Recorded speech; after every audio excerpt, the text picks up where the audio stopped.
look away. Okay, so, right, so I want to get a little read on who's in the room. So, where's Melanie? Melanie, help me out here. So, principals. Who we have, and if you can raise your hands really high, because it's also helpful for other people to appreciate who's in the room. Thank you all for being here. I have never given a presentation with this many principals in one room. Okay, assistant principals, or did y'all? Okay, great. EC leadership folks. That includes team leaders. Team leaders. Awesome. Well, I know we've got one superintendent. Okay. Others? What did you say? Central office staff. Central office staff. Thank you, Melanie. Keep it going, Melanie. Behavior support personnel. Classroom teachers. Raise your hand high. Teachers. Come on. Okay. You're in the front line. Yeah, really. Awesome. And instructional assistants. Thank you. Thank you so much. Related service personnel, including PT, OT, speech. And did I miss anyone? All right. Welcome to all of you. This is an awesome mix of folks at every level. I like this. Okay, so really quickly, I wanted to give you a little bit of information about our philosophy at Teach. Our philosophy at Teach is more than just structured teaching. Some of you have heard of structured teaching. You've heard about the 4 parts of structured teaching. Teach with structured teaching is so much more than that. It involves family collaboration. Families are where we get a lot of our information that helps us work with that individual with autism. We have a whole person view where we don't just think about the individual's autism. We think about the different parts of that person, where they're living, who they live with, what is their developmental level, their different skills in different areas. We think about the whole person. We obviously address the learning style differences of the folks with autism that we work with, because that's important to the basis for what we do in structured teaching. Structured teaching falls out of our understanding of autism. The reason why we use these strategies is because of the learning style. Okay. Jump through this. Okay. Our approach to problem behavior at Teach is very simple. We understand autism as a culture. When you think about culture, you think about, last year I got a chance to go to a week of trainings in China, which was so interesting for many different reasons. But it's a very different culture that I could not really appreciate until I was there, right? I didn't speak the language, very different food, right? So we had to kind of meet in the middle, using whatever strategies we could in order to be able to communicate, because there's not a lot of folks that speak English in China. And so, you're doing a lot of gestures and all kinds of other things to engage with one another.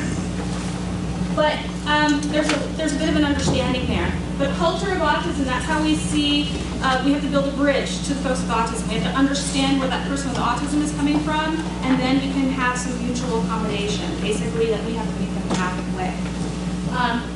It's important for us to understand differences in individuals with autism, and we oftentimes frame the differences that we see from people with autism, we frame it as a difference. Not everything is a deficit. A deficit is something that we need to change. A difference is something that doesn't really interfere. It's just for example, you may have a student in a class, or in a classroom who likes to pace and walk around. If that's their calming strategy and you have a safe spot for them to do that in the classroom, and they get themselves back to work and they just need to engage with behavior for a few times a day, that's a difference. It's not interfering. It's a deficit, something that we need to change if the pacing leads to the child running out of the classroom. That we need to intervene on, because that's leading to unsafe behavior. And so that's our culturally sensitive approach. We're very sensitive to the idea that individuals with autism have differences, but it doesn't mean that it's always a problem or that it's always bad.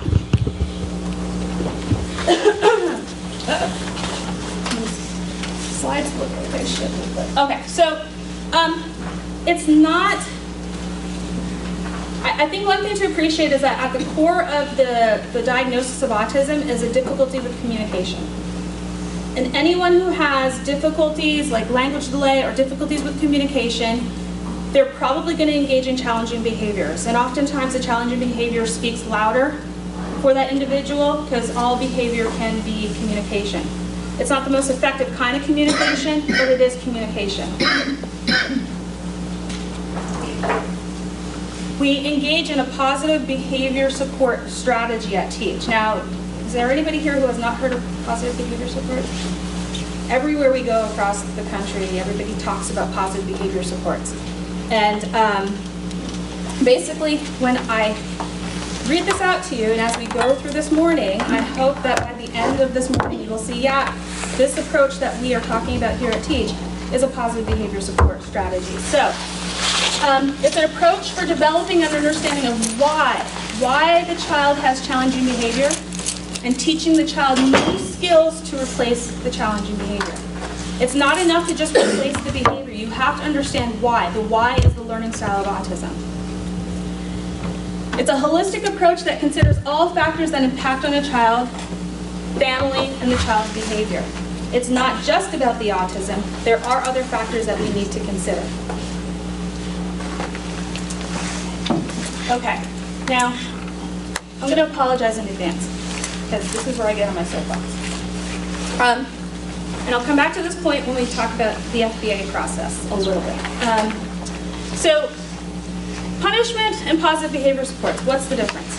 Okay, so, punishment is a general intervention for all behavior challenges. Basically, child does something that you don't want to see them do, they go to the principal's office, right? They can hit, they go to the principal's office. They rip up papers, they go to the principal's office, right? It's the same general intervention, regardless of what the behavior is. In positive behavior supports, the intervention is matched to the purpose of the behavior. It's more matched and targeted so that there's different kinds of ways of intervening depending on what the behavior is. In punishment, we're always chasing behavior. It's reactive. The behavior happens and then we do something about it.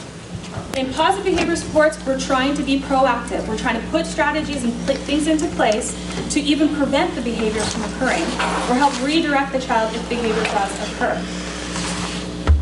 In punishment, the focus is on behavior reduction, right? Child's doing something like hitting, ripping up papers, tossing papers off their desk. We're trying to think about how do we reduce that behavior. In positive behavior supports, we're focusing on what skills do we need to teach this child so they can better engage in material rather than tossing it, right? There's a different way, there's a different approach. And punishment is a quick fix. It solves the issue in the moment, but how many of you, especially as principals, feel like you get called in on the same behavior over and over and over and over? Punishment's not working. We have to think about the long-term interventions, the skills that we need to be teaching that child that's going to help in the future so the behaviors are reduced. Because now the child is engaging in more behaviors that we want to see them do. The focus is more on the promoting positive behaviors. I'll get back on my soapbox in just a minute. I'll warn you when that happens. So, challenging behaviors. This is a controversial side. Some of us at Teach really like it, some of us don't. But, I mean, it has a purpose, but it's not an excuse. It serves a purpose in that if a child is stressed out because the math fact sheet that they've gotten put in front of them is too challenging for them, they can do other kinds of work, but this math fact sheet is just too challenging, and so what they do is they just get up and they start to saunter and run around the classroom or run out of the classroom, right? And then the cavalry comes in order to kind of, put a lid on the child. The issue here is that the child, they have gotten away from the thing that was challenging, right? Anytime a child gets sent to the principal's office, especially for folks with autism, it's like, oh my gosh, thank goodness, thank you so much for getting me out of all that sensory stimulation. This place is great. Because we've taken away the things that stress the child out in those moments. And we're teaching them to avoid in those instances too. So it's not an excuse for the behavior, but I think that if we understand that there's a reason why the child is engaging in the behavior that we need to address, then I think that we're more empowered to do something about it. So, in the functional behavior assessment, you guys are very used to those, right?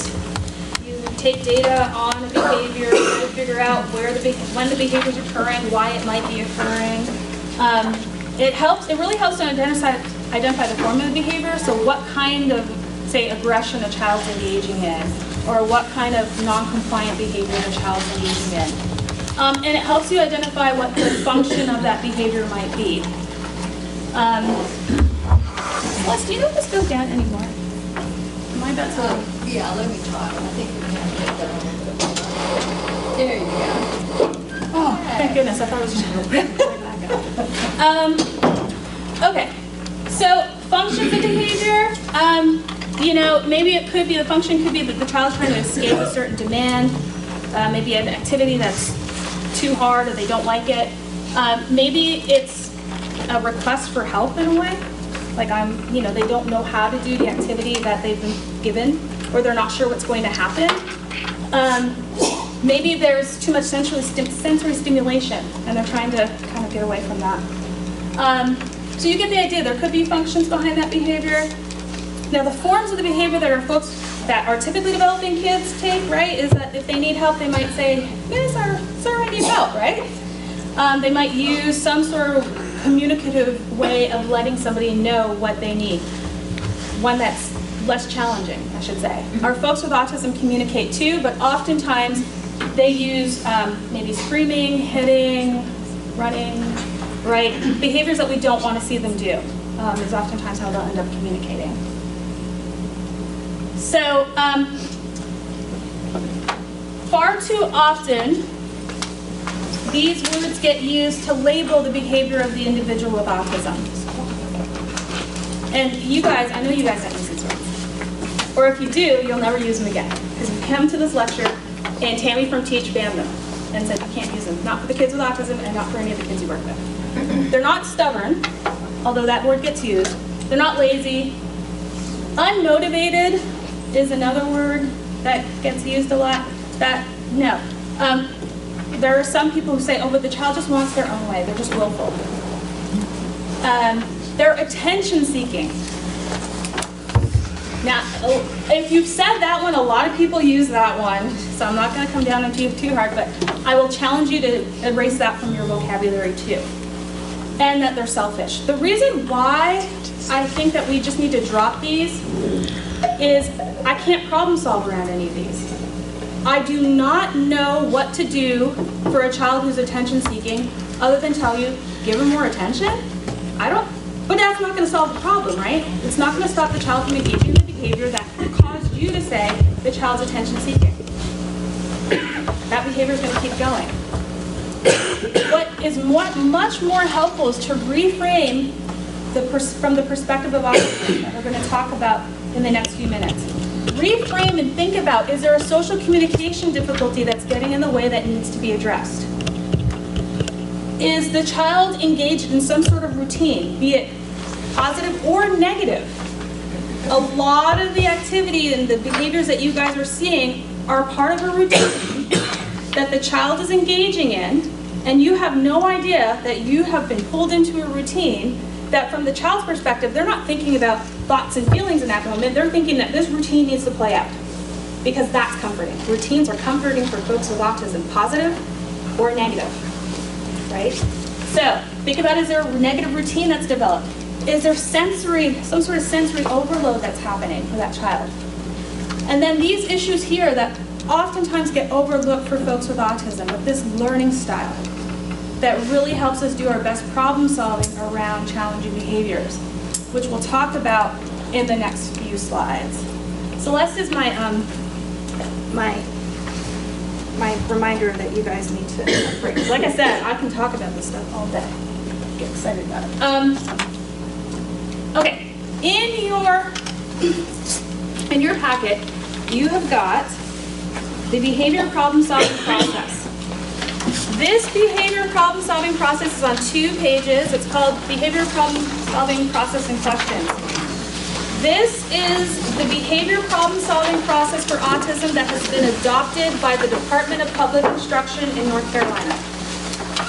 Whenever your teachers go to a training that is being done by the Department of Public Instruction here in the state, they're being introduced to this process. And so this is why we have thought that it's a good idea to walk you all through it, so that you are aware of what Teach and what your Department of Public Instruction is telling your teachers about how to solve around problem behaviors that they're seeing in their students with autism. We're really proud of this process, and we believe that this process can be very helpful and will help with dealing with challenging behavior. We've seen it time and time again. The other thing about this process is it's something that it sort of is like cyclical. And so that you go through the process one time, but it doesn't mean that you go through it one time and you solve all the challenging behaviors, but it gives you something to go back to keep problem solving and keep moving forward in helping the child better engage. So, that's what we'll walk you through today.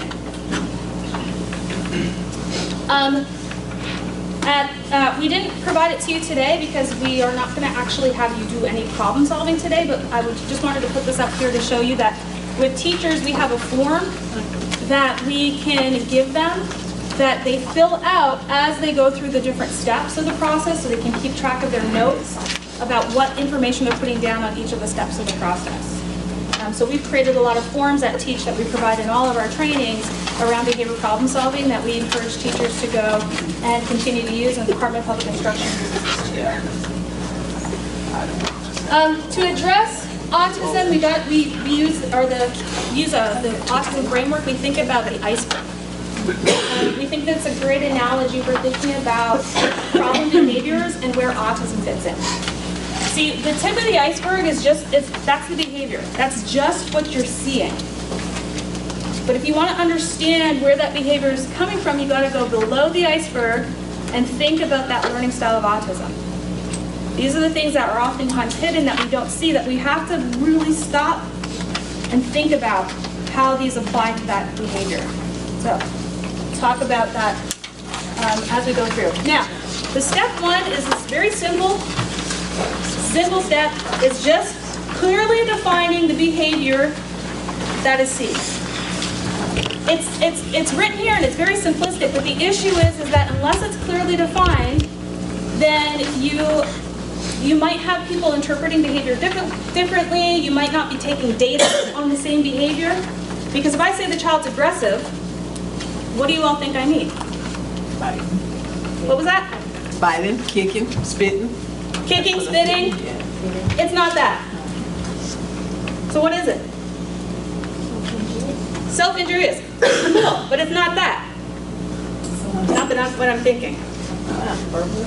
Verbally aggressive, that's exactly what I was thinking about. But see, I didn't give you enough information.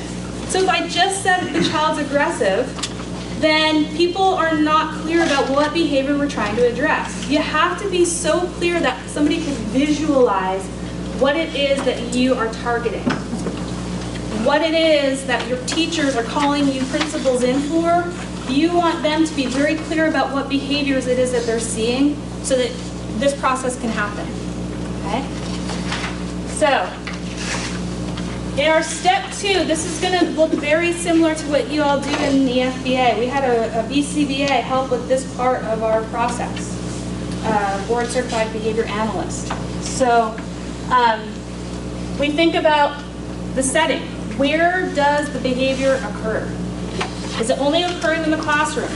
Does it only occur at lunchtime in the lunchroom? Does it only occur on the playground outside? Where is the behavior occurring? You want to be specific. You want folks to be that specific. What's happening before the behavior occurs? And what happens after the behavior occurs? What are the other students doing? What are other adults doing at that time? Be specific.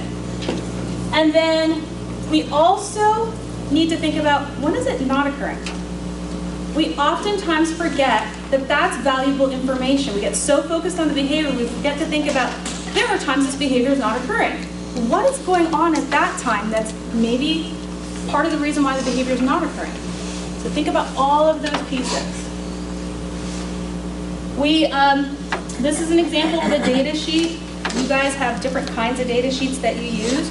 We develop data sheets based on what the behavior is in some instances. But we get we have certain conventions that we try to use so that we are consistent in how we're taking data regardless of what the form is, right? So we have different conventions. I don't know if it's in here actually. Okay, so we have different conventions. For example, like a 5 on one of our forms means that a child is completely independent, and then a 0 on that form means that they're not doing an activity that we need them to do, and we have different numbers in between. That numbering system is consistent across different forms regardless of what activity we are taking data on. That's helpful because then different staff members can be consistent in how they're taking data. So these are just, this is just a summary of the considerations that you need to take when looking at behavior. An additional point here on biological influences. Is there any kind of health issue that the child might be having? A lot of our guys with autism have gut issues, right? Some of them are feeling so lousy, but the problem is that they don't have the best communication, and so the only way that you know that they're feeling lousy that day is they walk in the classroom and you're like, oh my gosh, why did I come to work today, right? And retirement sounds really good, but this child is all over the place. They're not telling you, but they're having some sort of issue. Okay, so in this next step, step 3, we're going to drill down on step 3 a little bit more because this ends up being the piece that oftentimes gets missed in the FBA. We want to look at the relationship and the connection between autism and behavior. Your FBA is going to get you really good data and information about the behavior you're seeing, but it's not going to tell you what learning style issues are going on for that child with autism. I've seen some head nods, so this is registering for some people. This is what a lot of folks from around the country tell us. They're like, oh yeah, this makes complete sense, because they're doing FBAs across the country, but they're forgetting about this piece here of the learning style and not adding that into the FBA. So, when we talk about learning style, what are we talking about? Okay, let's start here. Let's think about what is autism. Present day, what we know about autism is that there are genetic differences and environmental differences that lead to differences in how the brain structure develops. Because the brains of individuals with autism are different, they function differently, that means that they learn and engage with the world differently. And because of that, we see the signs and symptoms of autism. Okay, so it's this cascade effect. Some data of what we know. This number is leveling off, but the national average is about 1 in 68 individuals diagnosed with autism every year. Here in the state of North Carolina, it's 1 in 58. We've been doing a fabulous job of identifying folks with autism.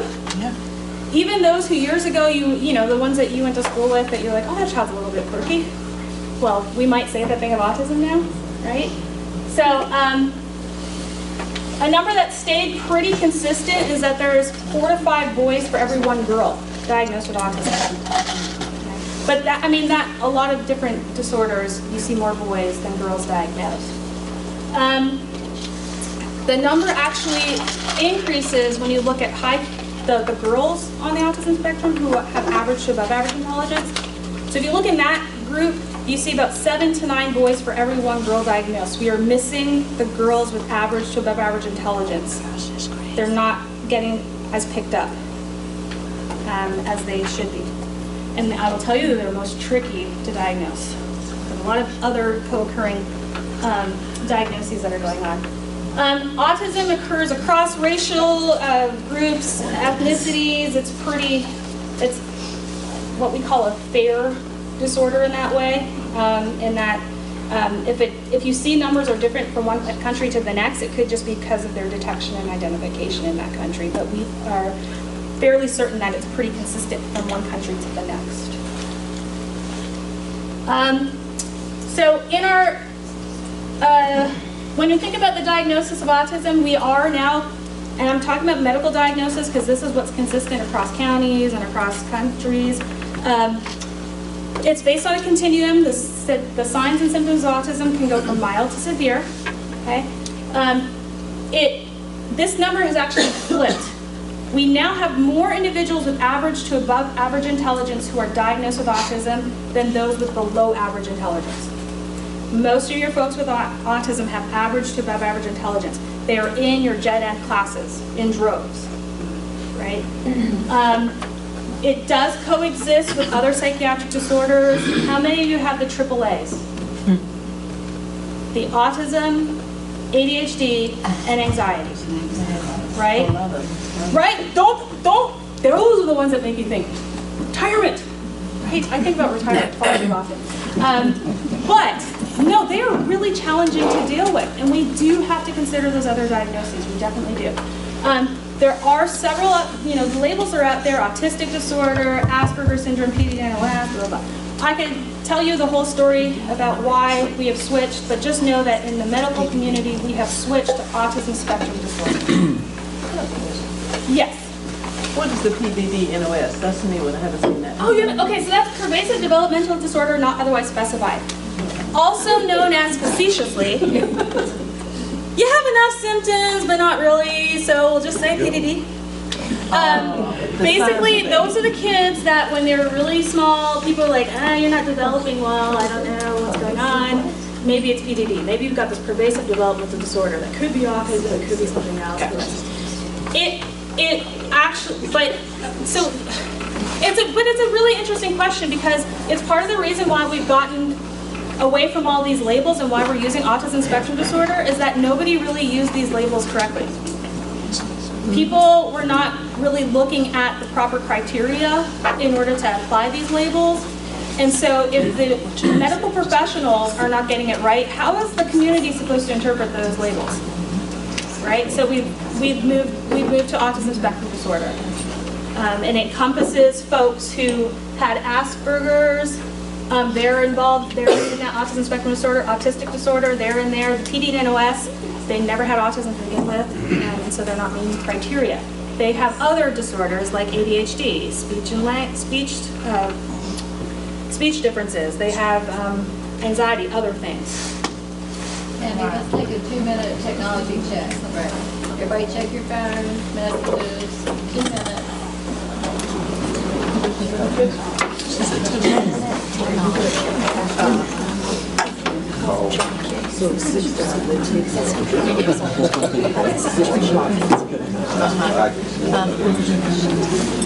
See if you got to put. Yes.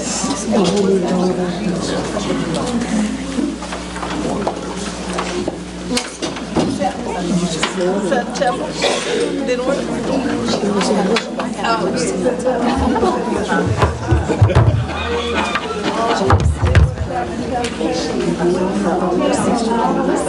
Let me go take a picture. Take it. Take what you get today. Okay. How many of you have heard of HFA? Excuse me? How many of you have heard of HFA? Hey, oh gosh, I'm a cheerleader now. How do you do F? A. High functioning autism. Yes. He's in USCG? Yes, HFA. High functioning autism. There are some of you in this room that that need to just do a little adjustment on what you understand about high functioning autism. So I'm going to adjust that for you right now. And I'm just assuming because every group we present to the adjustment and everybody's like, oh, okay, we get it. So this axis here is autism, okay? I'm going to run through this really quickly because I don't want to just take up too much time. But remember I told you you can have mild to severe autism? Okay, mild autism is up here. This is a person who is minimally affected by their autism. They are the kind of person that you can take to a dinner party, sit them at the table. They're not going to run away from the table. Maybe they're not going to engage with other people too much, but they're not super upset about being in social situations. They like things a certain way, but if you move their things, they're just going to move it back, right? They're not going to fall on the floor and have a tantrum about it. Severe autism, complete opposite of everything I just said.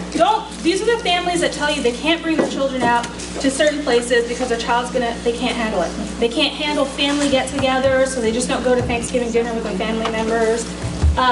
You move their stuff and the child that is nonverbal lets you know, how dare you, right? Because they have a full-on behavioral outburst. Okay, so let's contrast that with IQ and function. Okay, so IQ.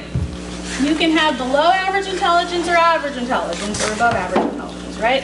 Okay, so our very low concrete learners, these are the ones that you're working on functional skills, maybe matching, sorting, right? They may be able to recognize different colors, be able to match their socks together, that sort of thing. All the way to average or to above average intelligence, right? These are your highest. They can be more verbal. These individuals, they're reading academically at or above grade level. Okay. When we talk about high functioning, we're talking about this here. We're not talking about the amount of autism. People get that confused all the time. They think that high functioning autism means that person has less autism. What high functioning means is that person has average to above average intelligence. It tells you nothing about the amount of autism they have. Autism severity tells you how much autism they have, whether it's mild, moderate, or severe.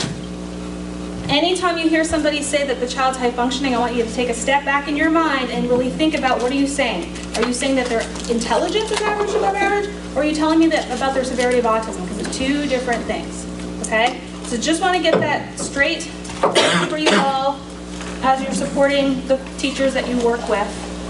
It helps you better understand the student that they're working with. Okay. Autism is characterized by an uneven pattern of development. It is the blessing and the curse of autism. It gives them the ability to do some talents and have talents that are just gifts, as I like to call them. They're expansive memories. Some of them have beautiful art talents or musical abilities, right?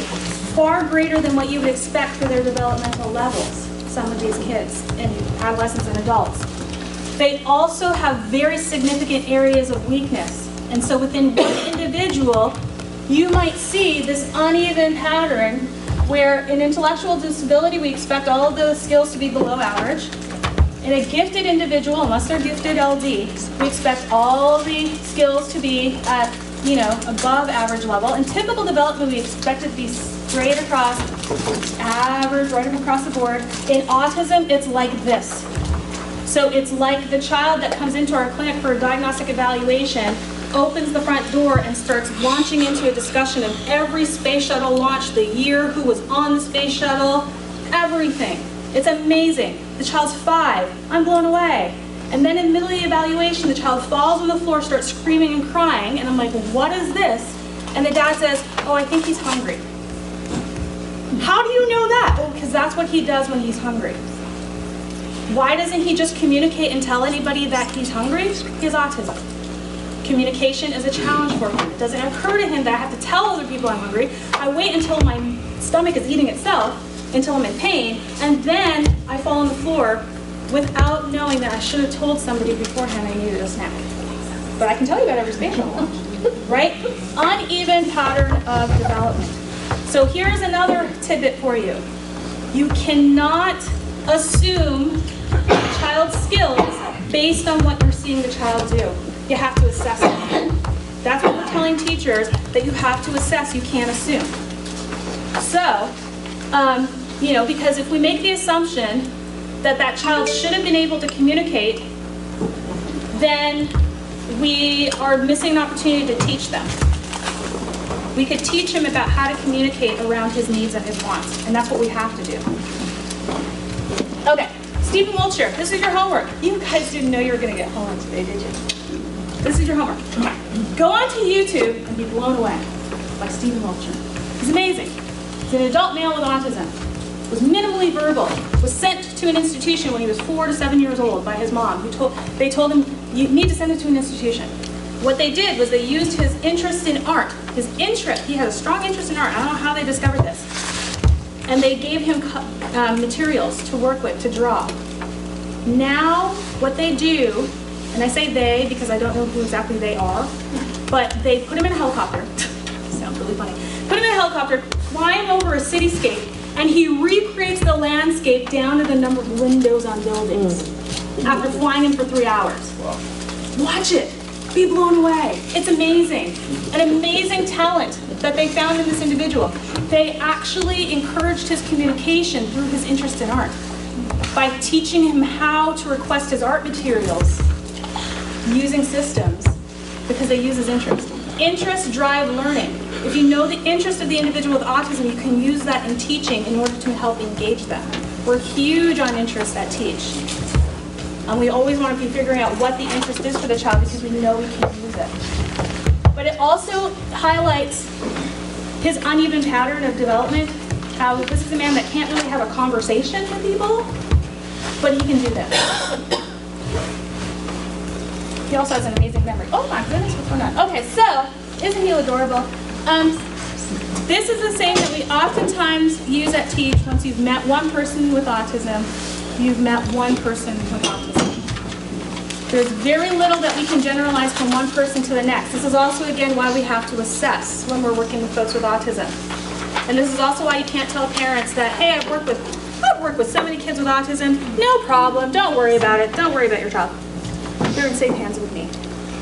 Because the parent says, well, clearly you've missed the boat because you haven't worked with my child with autism. It's better to say, I'm going to learn your child. I'm going to learn how to work with your child. All right? And I think all of you who are parents, even if you don't have a child with autism, would be comforted by having a teacher who says, I want to get to know your child. Right? So it's not just exclusive to folks with autism. All right, so let's run through some of these learning differences and some of what you're seeing in the classroom setting. And we're going to do that by going through these different characteristics. Again, this is the information that we're giving general ed and self-contained teachers, all kinds of teachers, EC teachers, when they come to our training. So we're just giving it to you so you have an understanding of what we're telling the teachers. Implicit learning. This is automatic learning. These are the things that growing up nobody ever really taught you, but you just know how to do. Like I do realize that at some point as I approach this person here in the front, that she might get uncomfortable at some point, right? I know that. Nobody taught me that. That's just something that I know. I know that if I'm giving a lecture to a room like this, I have to project my voice in a certain way, right? Nobody taught me what volume to use in this particular room. I just intuitively know. It's implicit learning. Our folks with autism are really poor with implicit learning. They don't just get things, and they also have a hard time applying what they've learned in a new situation. That's what we call generalization, right? So this is a quote from about Temple Grandin from the late Oliver Sacks. How many of you know about Temple Grandin? Anybody not know about Temple Grandin? She was a remarkable adult woman on the autism spectrum. She always wears the same get-up, which makes her look like she's like a cowgirl, but I don't even know if, well, she does, okay, so she uses her talents of autism to design cattle handling facilities. And there's this whole video of how she can think in pictures, and there's a movie about it. Claire Danes played Temple Grandin, where she uses her visual strengths to think about how cattle handling facilities should be created. Why is this so important? It is not important to me, the vegetarian, but for those of you that like your juicy steak, this is really important because the cattle handling chutes that she designs mean that the cows are calmer when they go to slaughter. Why is that important? Tender meat, yes. Again, I can't appreciate it, but... Okay, so Temple had longed for friends at school. While they admired her intelligence, they never accepted her as part of their community. And then she says, I could never figure out what I was doing wrong. I had an odd lack of awareness that I was different. I could never figure out why I didn't fit in. Something was going on between the other kids, something swift, subtle, constantly changing, exchange of meanings, a negotiation, a swiftness of understanding so remarkable that sometimes she wondered if they were all telepathic. Okay, she didn't get the nuances. She didn't implicitly get the nuances. There is an adult who has a really famous quote in the autism world, who said, "I think I was sick the day that they taught social skills in school because I don't get it." There's so many nuances to social interactions that unless we make it explicitly clear, our folks with autism don't get it. So, the other issue I mentioned, difficulty with generalization, right? A lot of our folks with autism, when they learn one thing in one way with one person in one setting, they can only reproduce that knowledge that they've got in that one way with that same person in that same setting. It does not then generalize to a different setting where they're working with somebody else. What does that look like? It could be the child that is able to say hello to everybody when they come to their home, but they walk in the school and they're like this and people say hello to them and they don't even acknowledge. They haven't learned that you're supposed to say hello in the school setting or how to say hello in the school setting. Okay? They have learned how, this is a great one, we have a lot of preschoolers who learn how to use the potty at school and they can't use the potty at home. And the classroom teachers in here, I'm going to call you guys out for a second because I know that you've got parents that tell you that the student that you work with either are doing things at home that you're not seeing in the classroom, or vice versa. They're doing things in the classroom that the parent says, that child never does that in my home, right? Generalization, okay? It can be good and bad because there could be behaviors that you don't want to see in the classroom that you're hearing about at home that you're like, okay, great. Not great, but at least I don't have to deal with that, I guess. So what that means is this whole idea of the child should know better, or we did this yesterday, or we did it 5 minutes ago, or they will know because of past prior experience and knowledge. Now you got to throw it out the window. We had an adult who was going late to work every day. We have an adult support plan that serves 300 adults on the autism spectrum and helps them be employed and stay employed between our Greensboro and Chapel Hill centers.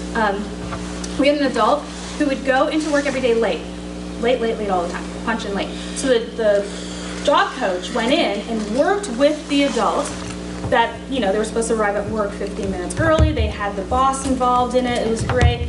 He started to go to work consistently, the adult, on time, punching in on time. A few months down the road, the job coach gets called. He's coming in late again.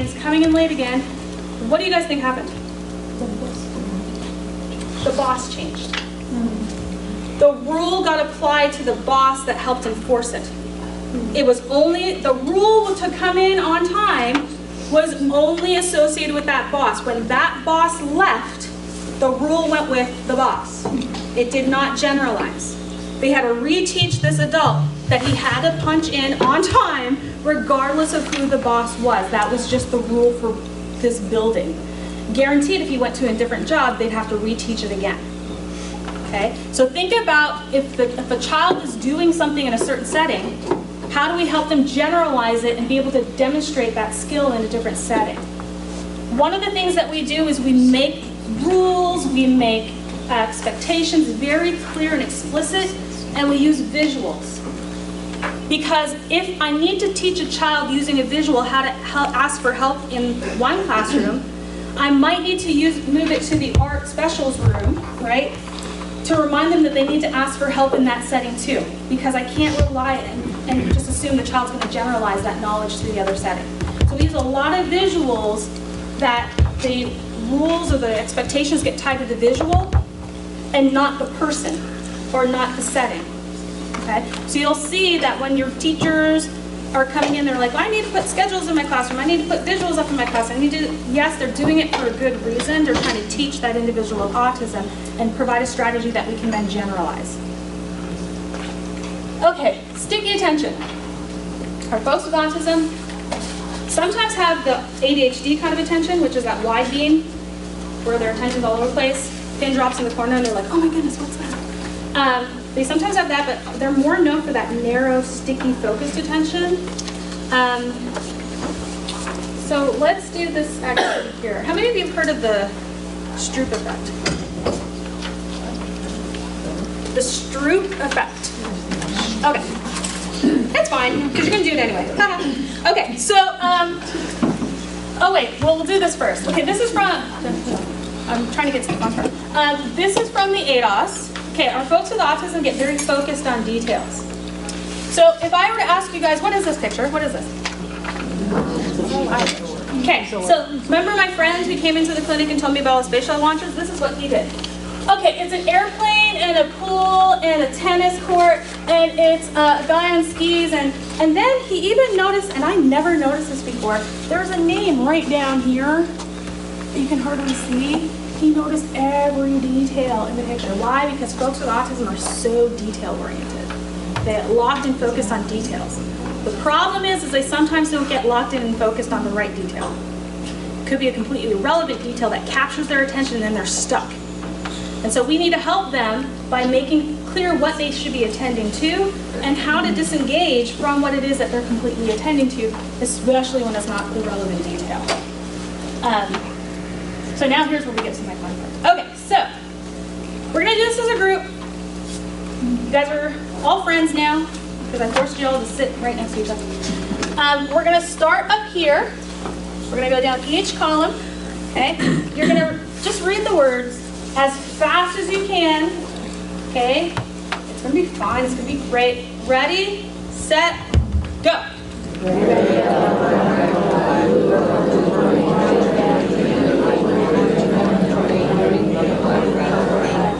Awesome, brilliant.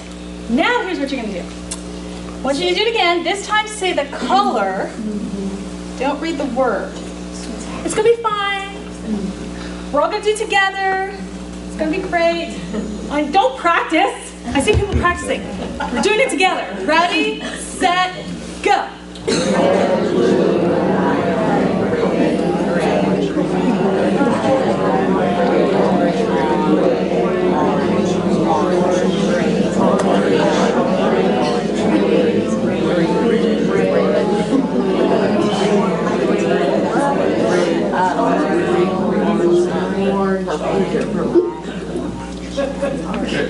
You guys did great. Great. And I love the persistence. You got that last. You're like, the last one in there. Okay. So I did warn you I'm a psychologist, right? So let's talk about our feels, people. How did it feel the first time you did it? Easy. What else? First time. Confident. Felt good, right? You're like, these teach people don't know nothing. They don't know how to make us sweat. What about the second time? Concentrate. You had to concentrate more? Yeah? What else? Oh, you weren't sure? There was some uncertainty kicking in? Those of you that have color blindness were like, oh my gosh. What else? Left to right versus top to bottom. Left to right versus top to bottom. Tell me about that. Well, I read from left to right, so when I wanted to start, I wanted to do red, purple, blue, green, and not red, yellow, brown, black, blue. I didn't want to go down the columns. So I was trying to make you do it a way that was different than what your natural inclination is to do it. Okay. What else? Yeah. I think I could have done better on my own because just hearing everybody else, it threw me off and then I just stopped. Oh, that's really fun. I want to record a group one day, but I don't think they'll ever let me because, but you see people start to lean in, they start to block their ears. Like, if I can just get closer to the screen, it's going to make a difference. Okay, anybody felt, well, I noticed that you guys were slower the second time. Yes. Anybody give up? Yeah. Honest people, I like it. Yes, some people give up and they just say, I'm gonna do this. And then I'm assuming you felt less confident the second time, right? Yeah. Okay, so let me tell you two things. One, I do this because it's fun for me. Watch you guys do it. Two is the best way that we can illustrate to you what your students with autism feel. Anytime we're getting them to shift their attention or do things in a way that's different than their natural inclination. So it's not an excuse, but we have to meet them halfway. We have to provide some support because our adults with autism can tell us, when people ask me to shift my attention from one thing to another, not only is it much more effortful, I am much slower at it, It can be anxiety producing because I know what I'm doing now and I'm not sure what it is that you're wanting me to do when you ask me to shift my attention. And that makes me feel uncomfortable, right? I can't do it in the same amount of time and I'm not sure about what it is that you're asking me to do.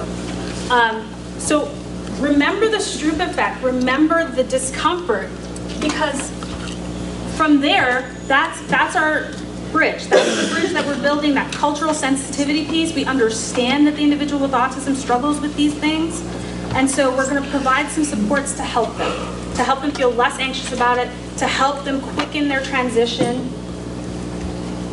So we modify the environment to reduce distractions. Somebody commented on if they could do it on their own and have less people interfering with their process. Your folks with autism, they feel the exact same way, right? So we have to think about, are there ways we can reduce sensory stimulation for that individual? We want to use visuals to help direct that person's attention, to let them know, hey, your time with this particular activity is running down, and we don't just tell them, hey, it's time for you to stop. We use visual countdowns and other ways of letting them know, even writing 5, 4, 3, 2, 1, and crossing out the numbers to let them know, hey, time's coming down, and then afterwards you're going to check your schedule, or after you're going to go grab your lunch, whatever it is that's coming next, so that individual can see not only is time running out, but this is what I'm going to do when I have to shift my attention. And you see after a while the students, they start to understand these strategies. They start lifting their own attention and thinking, I'm going to be having lunch after. Yes, that's what we want you to be thinking. We want you to be thinking about what you're doing now, but what's coming next. Because our folks with autism get locked and focused on what they're doing now. And then that was also an example of the strategies that we can use in order to help that person with autism disengage. Lift that focus of attention so they can start to shift it. Okay, executive functioning. Executive functioning is an area of challenge for folks with autism, folks with ADHD. It breaks down when somebody's anxious. Basically, it's describing planning, sequencing of steps, and when it's finished. Our folks with autism, how many of you have pretty disorganized students with autism that are in your classrooms, right? Yes. Now, they're not very organized because they don't have organizational systems that they bring to the table, but they can follow an organizational system once it's in place. So we have to provide the organizational system. But part of the issue is our folks with autism are not sure when and how to initiate something. They're not sure about the steps in between that get them toward finish. And they're often not sure what exactly the finish is. So what we do with our strategies is we make that explicit. Celeste is going to talk about some different systems that we encourage teachers to use with students with autism, so I'm not going to spend too much time with this, but basically those systems are helping that student know, how do I start this particular task? How do I sequence the steps that I need to do in order to get this task finished? And then what exactly is the finish? And then what do I do when it's finished? If we answer all of those questions for the student with autism in a way that is meaningful for them, what you get is engagement in the activity and not a student who's running around your classroom. The idea is how to get the student engaged. We use the systems to do that. It could be something as simple as a visual that says first pants, then shoes, right? Some way of helping to organize that student. This is going to be great on the video. They're going to be like, what? Why would you get a student? They'll see in the slides. Okay, so I talked about this in terms of providing the visual sequence of activities, teaching organizational system. Like I said, Celeste is going to address that a little bit more. Okay, sensory.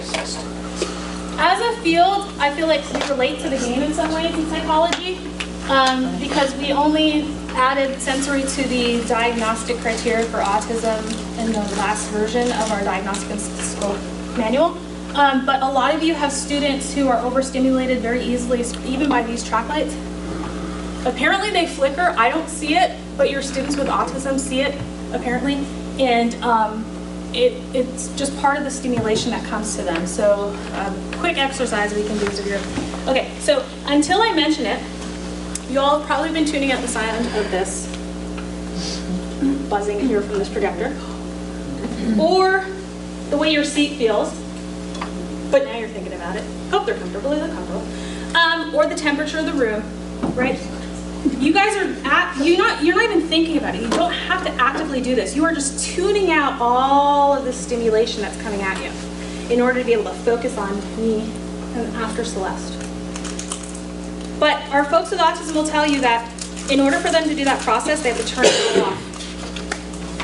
I can't ignore the humming of, if I have autism, I can't ignore the humming of this projector unless I tune out what you're saying, unless I tune out everything that I'm feeling. They have to they don't have good modulation of sensory input. It all comes at them like this, or they have to just shut it all down. And so you imagine that throughout the day, the person with autism is getting a lot of input and getting overstimulated. They start their days with much more stress in their tank than anybody else. There's a really cool video that hopefully you can see this on your handouts. I put the link. I suggest that as part of your homework, you go and check out that video, and it really is an illustration of the sensory experience of an individual with autism, and it's quite overwhelming. The one at the bottom, that's fine. Yeah. It's really long, so what I'll do is at the break, I'll just put it on a flip chart paper and post it on the wall, because it's kind of small.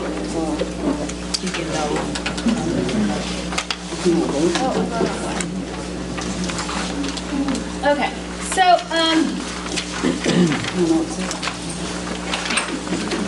so in the interest of time, I am going to run through a couple of pieces of information here just to hit a few highlights, because these are the kind of things that you all already are aware of. I wanted to spend more time on the parts of the learning style that oftentimes we don't talk about, which were the parts that we talked about just before, okay? But some things to keep in mind. People with autism have a difficulty with auditory processing. They process especially verbal information much slower than their typically developing peers. So what happens in a classroom is you might give a child a direction saying, Johnny, go line up with the other students. Johnny's processing it. Johnny's not moving. He looks non-compliant. What could be happening is he's processing, but what happens is somebody goes in. Johnny, I told you that you're supposed to move and get into the line. Now he's got to process the first statement that was made and the second statement that was just made, and so we're slowing him down even more. This is information that we've gotten from people with autism that we've used to develop our strategies. We've talked with them. They've told us, you slow me down when you give me a lot of verbal information like that. Let me process the first statement and give me a chance to act on it. We say if you want the child to move, you've got to pair the visual. That's going to maximize your information to that student because they will understand the visual. So add a gesture. Add a, hey Johnny, come stand on the line. Add a line for Johnny to stand on. Add some information to support the language that they're trying to process. Okay, because the thinking in pictures is no joke. Folks with autism learn more from what they see than what they hear.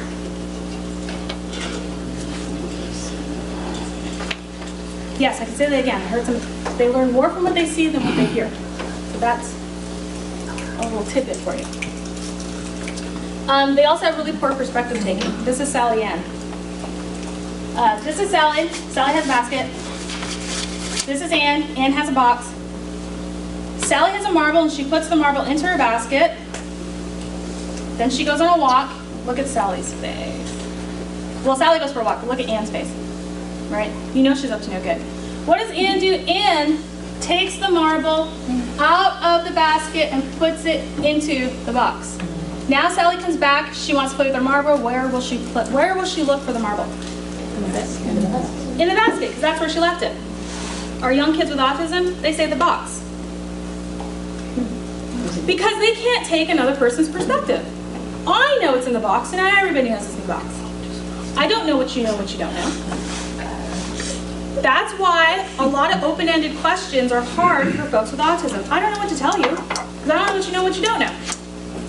We had an adult who works in our accounting department, and he's on the autism spectrum, and he will tell you that up until the age of 4 or 5, he did not talk. Because he thought, if he thought it in his head, other people could hear him. Okay? These theory of mind issues get in the way a lot, and I think that it's important to remember this because we oftentimes put a lot of intentionality behind behaviors. Quite frankly, some of our guys say some things sometimes that you wonder about this piece of information, especially when they're saying, you don't know. We've had folks who have said things like, you can't touch me because I have an IEP. Okay, but anyways, our folks with autism, they don't have that level of intentionality, that feeling behind it. They're like, I'm gonna hurt your feelings. What they're doing is a behavior that gets a reaction. The routine, right? Like a pop-up toy, I do something and then you respond in a certain way, right? That's the level that our kids with autism are thinking at. And you have to keep that in mind, otherwise you assume too much intentionality, you take it too personally, and then you respond accordingly. If you can take a step back and think about that perspective of autism, then you'll be in a better position to intervene. So before I run through a couple of pieces of resource information, let me just tell you this one story. We did a training, we did it with DPI, and we had, before we could even start talking, a lady stood up. She's one of the EC team members, I can't remember which county, and she said, I just have to tell you, I came to a teacher training 15 years ago, and this stuff really works. And I was like, oh good, let's hear what she's gonna say. So she said that when she was a classroom teacher, she had little Johnny. I hope nobody's named Johnny here because I pick on Johnny a lot, but I'll change to George. How about that? George, is George okay? Okay, so George comes into the classroom and George says, Miss Catherine, I'm going to kick your beep. Place any word you want in there. And so Miss Catherine says, George, come over here and look at the schedule. So she walked him over to his schedule for the day and she said, now George, do you see kick Miss Catherine anywhere on the schedule? And he said, no. And then he said, so she said, so are you going to kick Miss Catherine today? He said, no, because it wasn't on his schedule. He said, what about tomorrow? So she said, well, we'll check the schedule tomorrow. And they went forth, and they had a great day. But this is the thing, the power of the systems, you can redirect behavior with these systems, even very provocative behaviors with the systems. He, honestly, I don't know why he walked into that classroom and said what he said, and I don't know if he would have followed through. But her goal in that moment was to get him re-engaged in what he was supposed to be doing. It was not the teaching moment. She needed him to get started with work. They can address the language issue and what he says and what he doesn't say at a different time. How do we get him engaged in his work? And so that's what she did, okay? And so she said, thank goodness for schedules. Okay, so,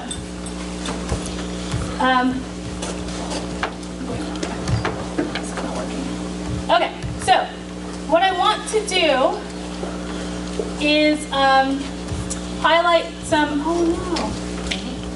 Where is it? Hold on. In your slides, you have some information about resources.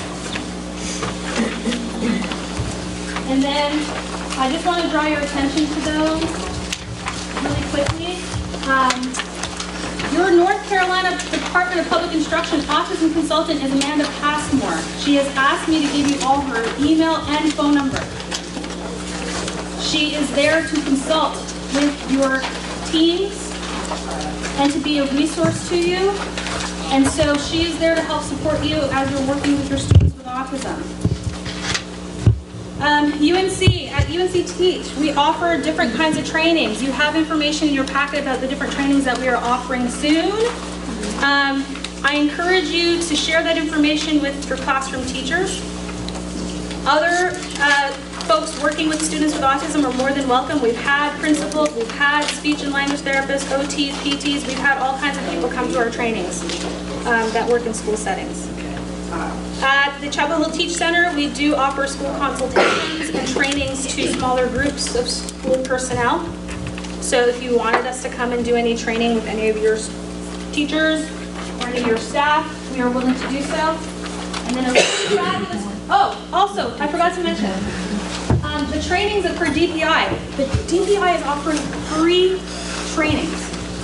Free trainings on autism to your classroom teachers, your EC teachers, EC leadership, trainings on how to work with individuals in the classroom, how to support individuals working with individuals in the classroom. We have a joint project that we're doing with them around coaching, as we're offering free trainings on how to coach people working with people with autism.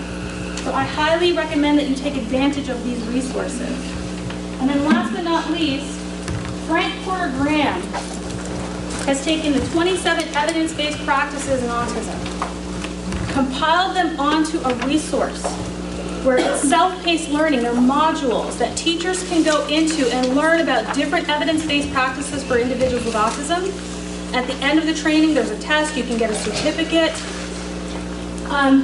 Teach has contributed to some of this content, but they've taken leading experts around the country in order to pull this content together. If your teachers do not know about this resource, you need to tell them about this resource. Okay, it's Affirm, autism-focused intervention resources and modules, free content. And they're currently on a campaign to enhance this content as well, make it even more user-friendly and add more content to it as a resource for educators. So, lots of resources out there for your staff or the individual folks that you work with. We are going to take a break until, I believe, 10 o'clock. So it's another one of your, check your emails, health break, and then we'll start again promptly at 10 o'clock. Just to go quickly.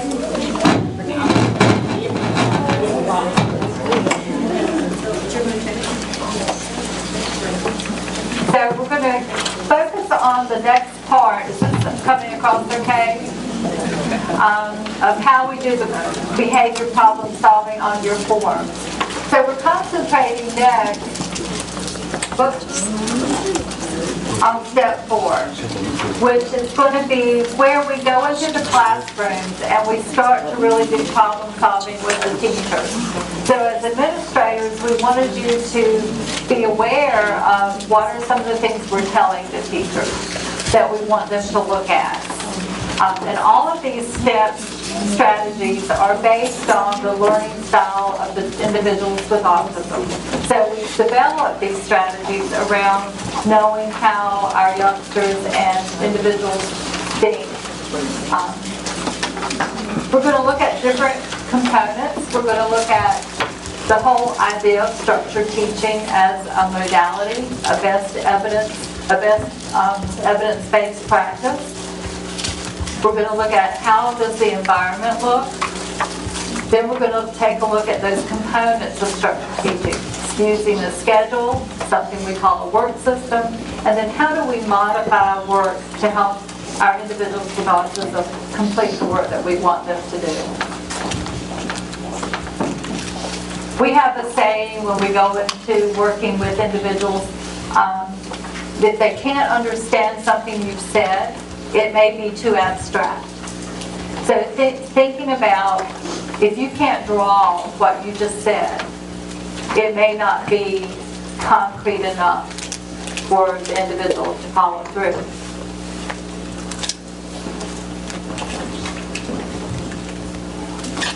When we're thinking about controlling behavior, one of the things that you want to think about is the environment. I know we talked about how sensory input really affects how an individual with autism reacts, but also just walking into different kinds of spaces.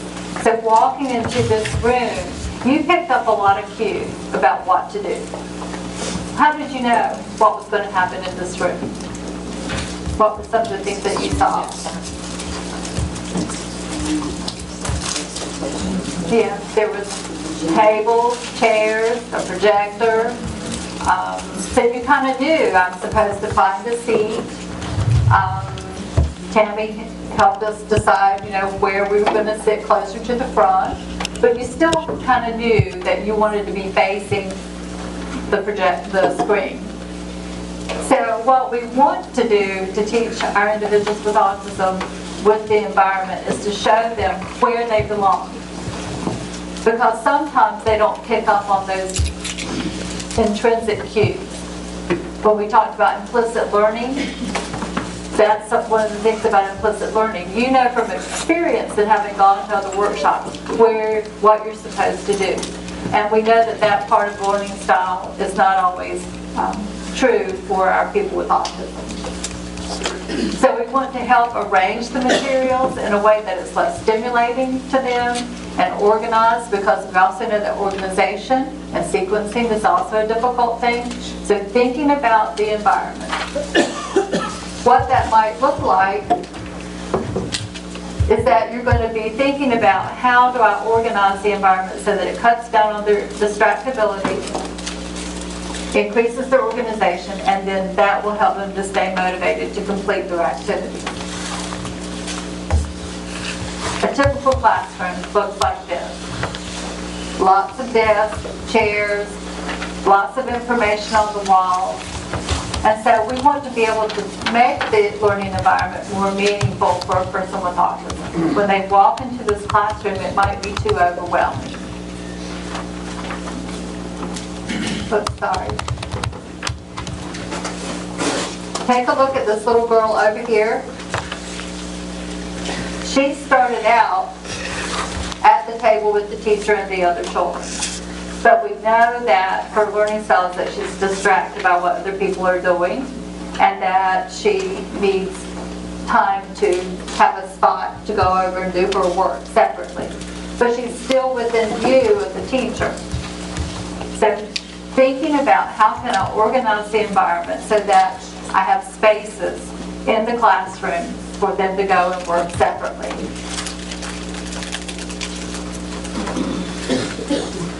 And it may mean that you need to pull small groups. We know that group learning is something that's very, very hard for individuals with autism. So having the opportunity to be pulled into smaller groups and to get one-on-one instruction is something that we know will be very helpful. So thinking about your classrooms, if you have children who are integrated into a regular classroom setting, how can you accommodate that? Or if you're thinking about how am I going to determine what part is regular classroom and what part is pull out or push in services. So you're thinking about how can I meet those needs. When we're talking about environment, we're thinking about the structure too. So one of the other things you want to think about is in the learning environment, you may need to provide some boundaries. This is a easily made portable screen or study carrel. It's a project board, science project board. You cut it and then several students can use it in the classroom. One of the things that we know from doing this many, many times is that not only children with autism benefit from it, but children who have other learning differences, ADHD, children who are need more activity level, movement. So you can incorporate some of the same strategies for other students in your classroom. This is a work area where a student can go and know this is where I work alone. The picture you saw before with the teacher, that helps the child know, oh, when I'm at this table, I'm working with the teacher, so that they have an idea of what's expected in that environment. And then working with other students around. You may look at grouping the children that you have in your classroom so that those that can work together do, but then you have a spot where children have another area that they may go to. So it's just stimulating some thoughts about how you might think about classroom organization a little bit. Okay. The other thing we know is that our children really need the opportunity to move. And just because you tell them to be still, it's not going to happen. And so we provide in the learning environment ways that they can get that sensory input. Some children, I'm sorry, there's feedback on this. I can't take it.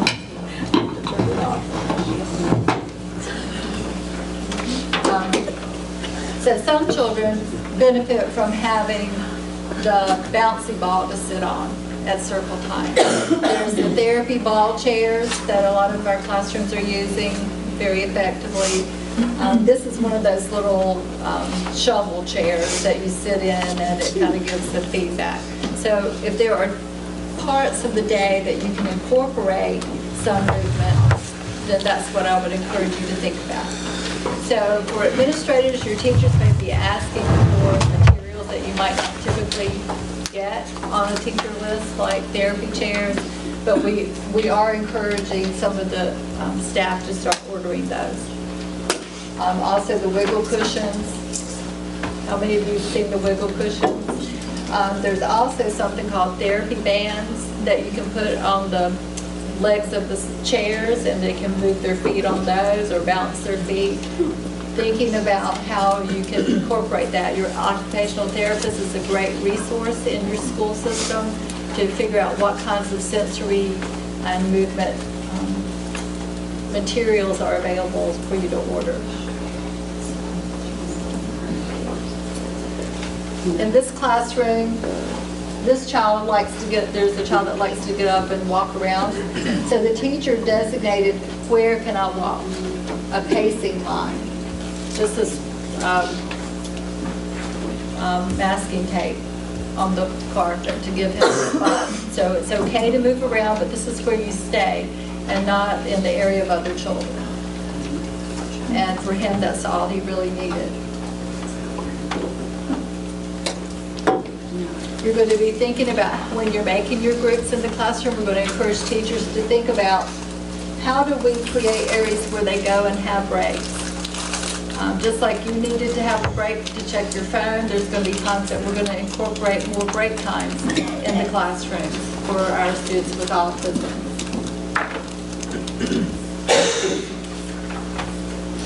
But they have to know, where do I go for the breaks? Here again, in the younger classrooms, it might look like something like a center.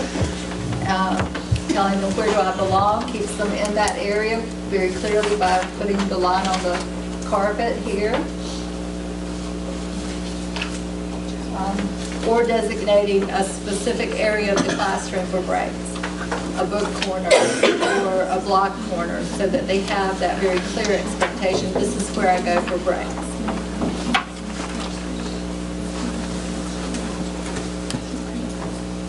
Art centers, Lego centers, those are often places that will be incorporated.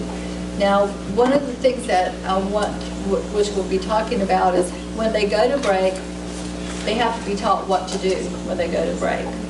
So going to break center and having a spot is not the whole answer. You can put a spot in the classroom, you can put a chair in the classroom, but unless they know what do I do when I go to that break area, it's not going to be effective. So thinking about how our children are very concrete and that they need to be taught skills that you might assume. Remember when Tammy said don't make assumptions about what they can do? You can't make assumptions that they know what to do when they take a break. So making sure that whatever you put into the break area, they've been taught and instructed and know how to do what it is they need to do. And then also how to help them know when that break time is finished. Otherwise, it sometimes gets thought of as an escape, and so the children run over to the break area every time they want to get out of an activity. So if there's a certain order of things that they're going to do in the break area, I'm going to do a Lego structure, I'm going to look at my coloring picture, then I'm going to take 10 deep breaths, and then I'm going to go back to work. So a checklist of what to do in the break area is going to make it a whole lot easier for them to know, this is what I do, and then I go back.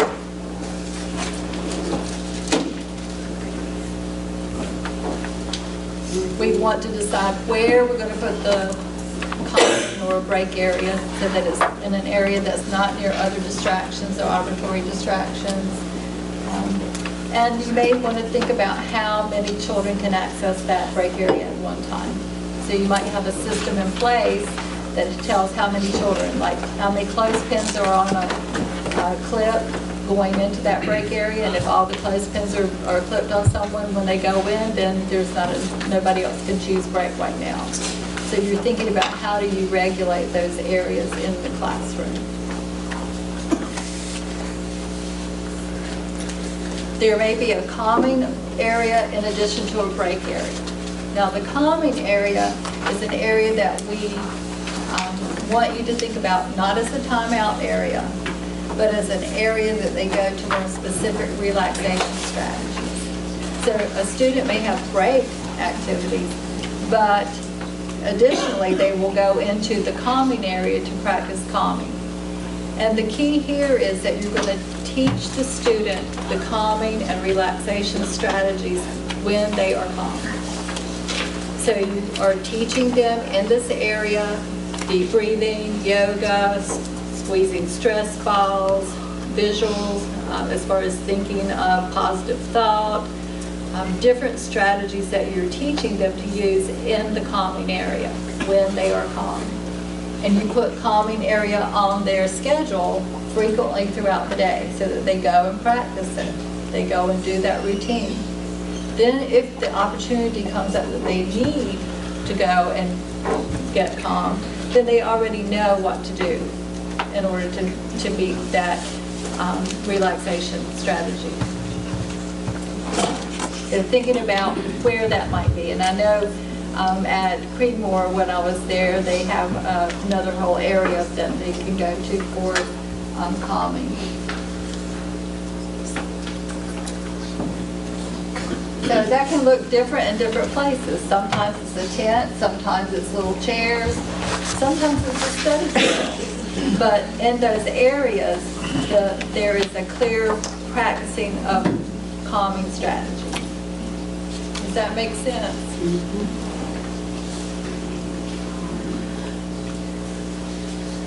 Transition.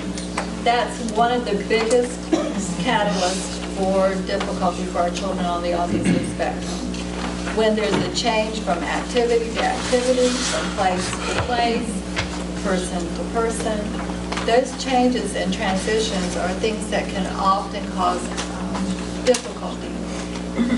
So we want them to have a place to go to figure out ahead of time what to predict, what's going to be happening.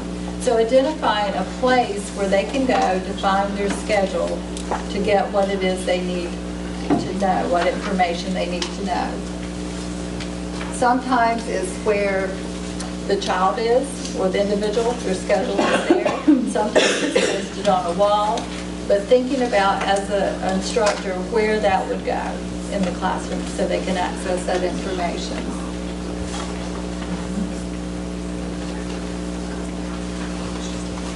This young man has a notebook. It's going to look different for different people. He has a color-coded system in his locker that helps him to know what he needs to be doing at what time. And because lockers can be really messy, we've organized a color-coded system for him so that when he knows it's time for math, he grabs the red book and then goes to math now. So it's very easy for him to find the information that he needs to find. Celeste, I have a question for you. Sure.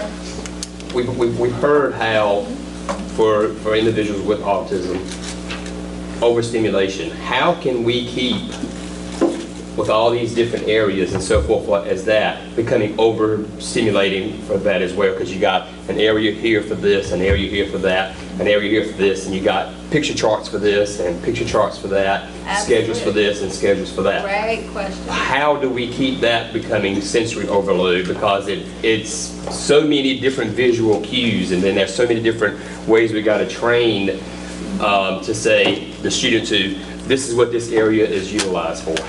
What's ways to be able to keep that from becoming sensory overload? Right.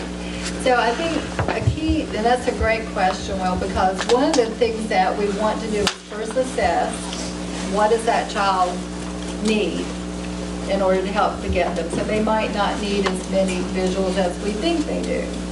Sometimes we overdo with the visuals. So we're assessing, we're getting that schedule into place, and then helping them to figure out from the visuals what it is I'm going to be doing, making it predictable. Because I think you're right about sensory overload. If it's too much thrown at them, too much information, and we may not need as many of the visuals as we think we do. So some of the other trainings that we offer that really go into depth of how to use these, the piece also that's missing here is the choreography of all of the systems and how you have the child move from one system to the next system and know when to use which system. All of that comes as part of the classroom choreography, which we would teach to teachers in a different kind of format than this, but it kind of gets away from that issue. If you got all this information, when does the child know what to use what? That's your choreography. Right.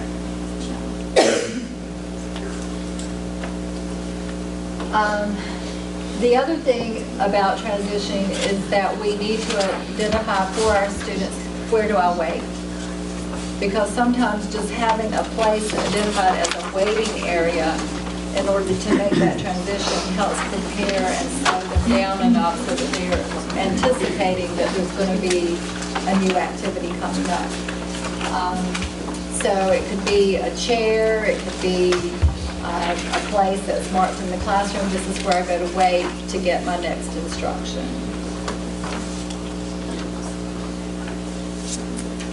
So when you're thinking about physical organization, you're thinking about the environment. How am I going to organize it? How am I going to make it sense so that the student has that question answered? Where do I belong? And when I have an activity that comes up on my schedule that says math, where do I go for math? If it says break, where do I go for break? If it says relaxation time, where do I go? So making the areas of the environment very clear to that student.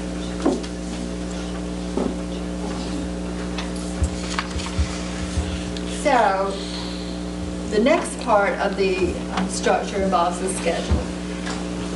Our individuals who have autism really, really want information. And if they don't get the information visually, then they're going to make their own routines. We want the routine to be check schedule. As long as you have the schedule, then they can use that as the routine instead of them making up their own routine.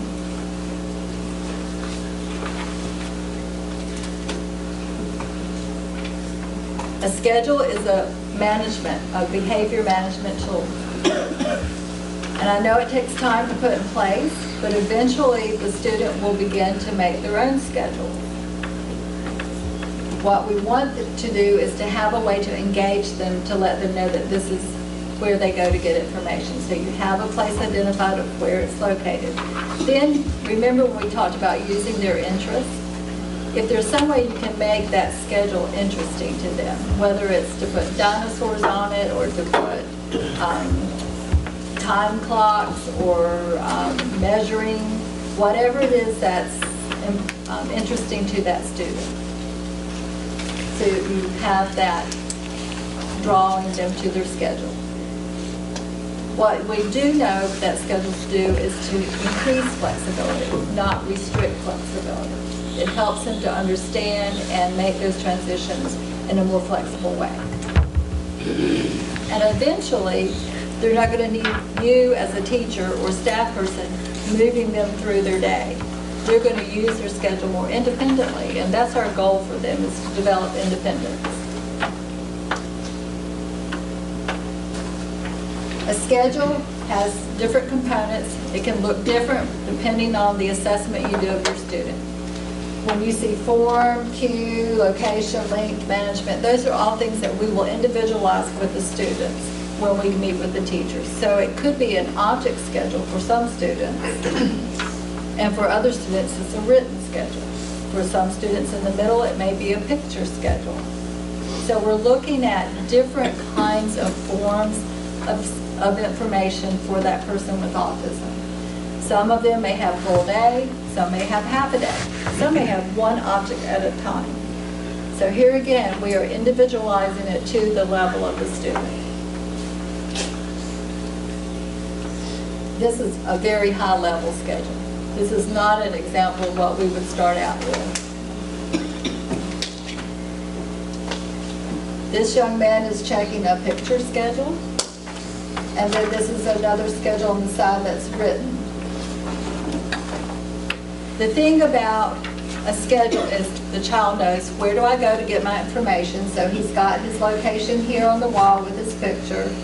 He's given his picture to go and check in, and then he takes the first card, and that will take him where he needs to go, because it matches the area where we talked about earlier. So if it was math, then that would say math, or if it was circle time, it would say circle. So every location has a symbol of some sort. And we will work with the teachers in the classrooms to individualize that so that it makes it meaningful to that student.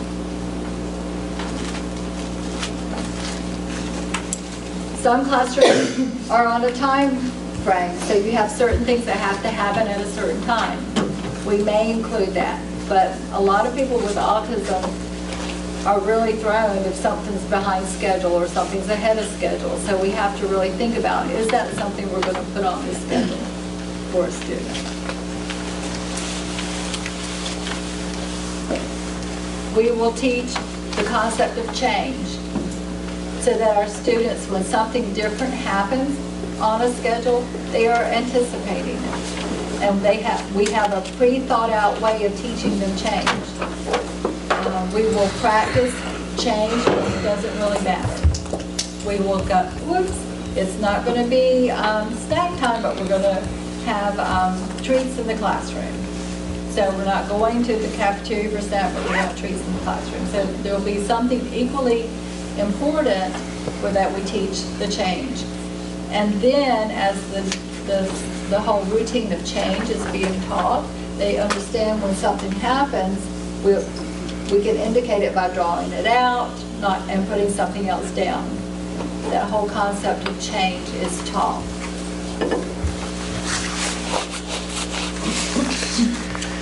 And then sometimes you don't know what time the speech person is coming, or what time OT is coming, or what time they're going to be released early that day. So you may teach the concept of surprise, and that we don't know what's going to happen, but something different is going to happen during that time.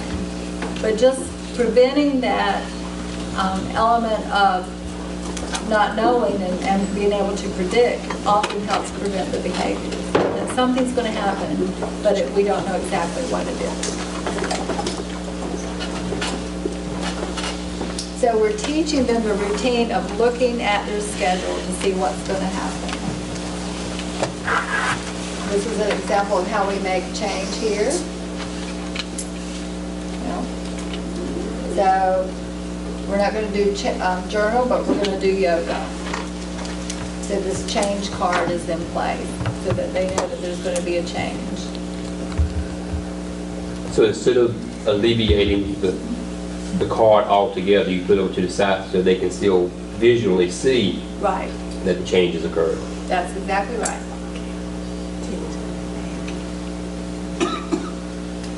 And then how do I get to check my schedule? That's the thing where you can also incorporate the interest.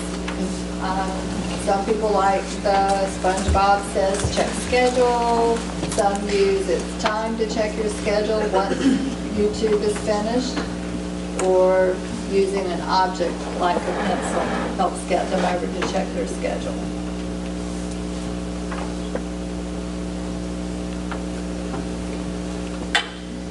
Sometimes the schedule has to be manipulated a little bit and that time runs out. So the schedule said for this student, go to break area, and he picked a puzzle in break area, but the puzzle he can't complete before it's time for the next activity. So we're also teaching this concept of calls. And all of our children know calls from video games. And it's a card that you put on top, and it says, pause for now, I'll get to come back to it later.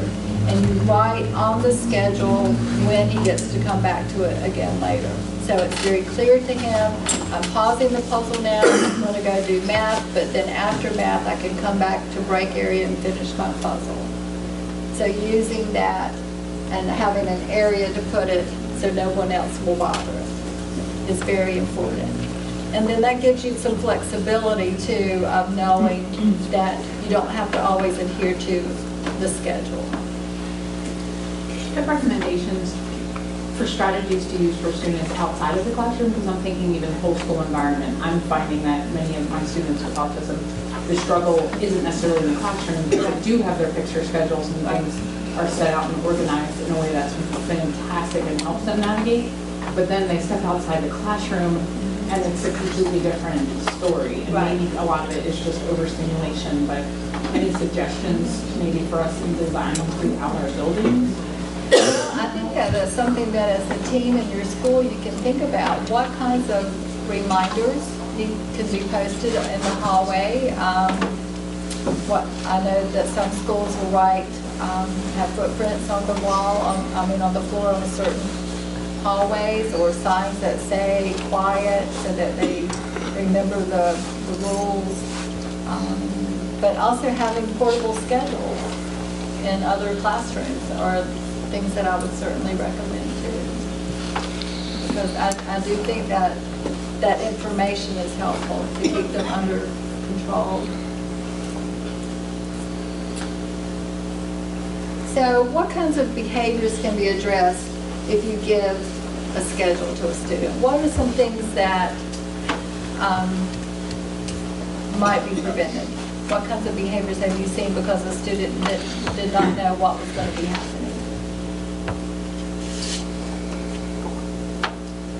I think PE is where we see it a lot of times in elementary because it seems more unstructured for our kids who have sensory issues. Exactly. Instead of having the visual schedules for PE. Exactly. Because they don't know when something's coming up that they want to do, or when something after PE is going to happen, and so if they don't know what's coming next, they might be less cooperative in moving from PE to the next activity. And very much teamwork. Yeah. So a lot of times that's the course of the social communication, except it comes out. Yeah. In the high schools a lot, we've seen particularly schedule changes with testing and classrooms being moved for testing purposes. Great examples. Yeah. We've got a particular student who will run. So that running away behavior is on board at a time. Exactly. Because I don't know what's happening or where I'm going to be going next, that flight or fight kind of behavior that we often encounter. So as children get older, they want to have some control of their schedule. When you think about how we're going to give them a schedule of the day, for some of our children, that's really, really hard. So thinking about how can I give them some options about what to do during the day. So this is a young man I worked with who wanted control over what he did during his break time. And so let's see how we did that. This video not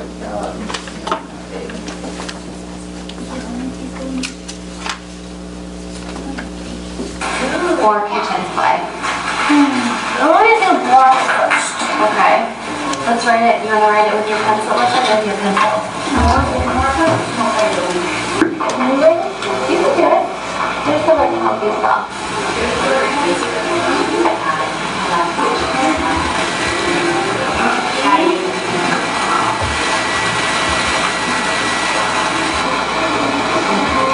The block is finished.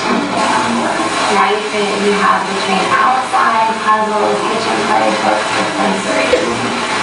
What sensory? That's that area in the corner over there.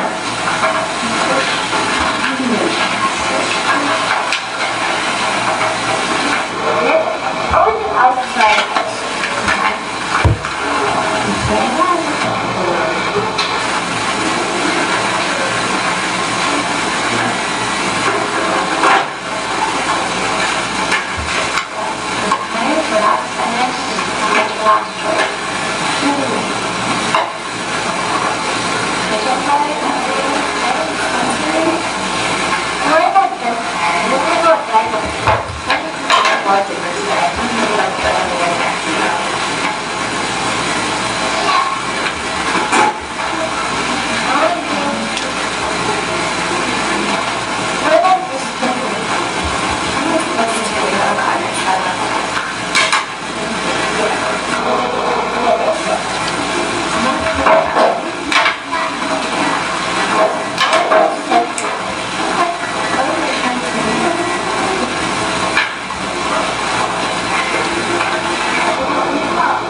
What did you notice about him working and making choices?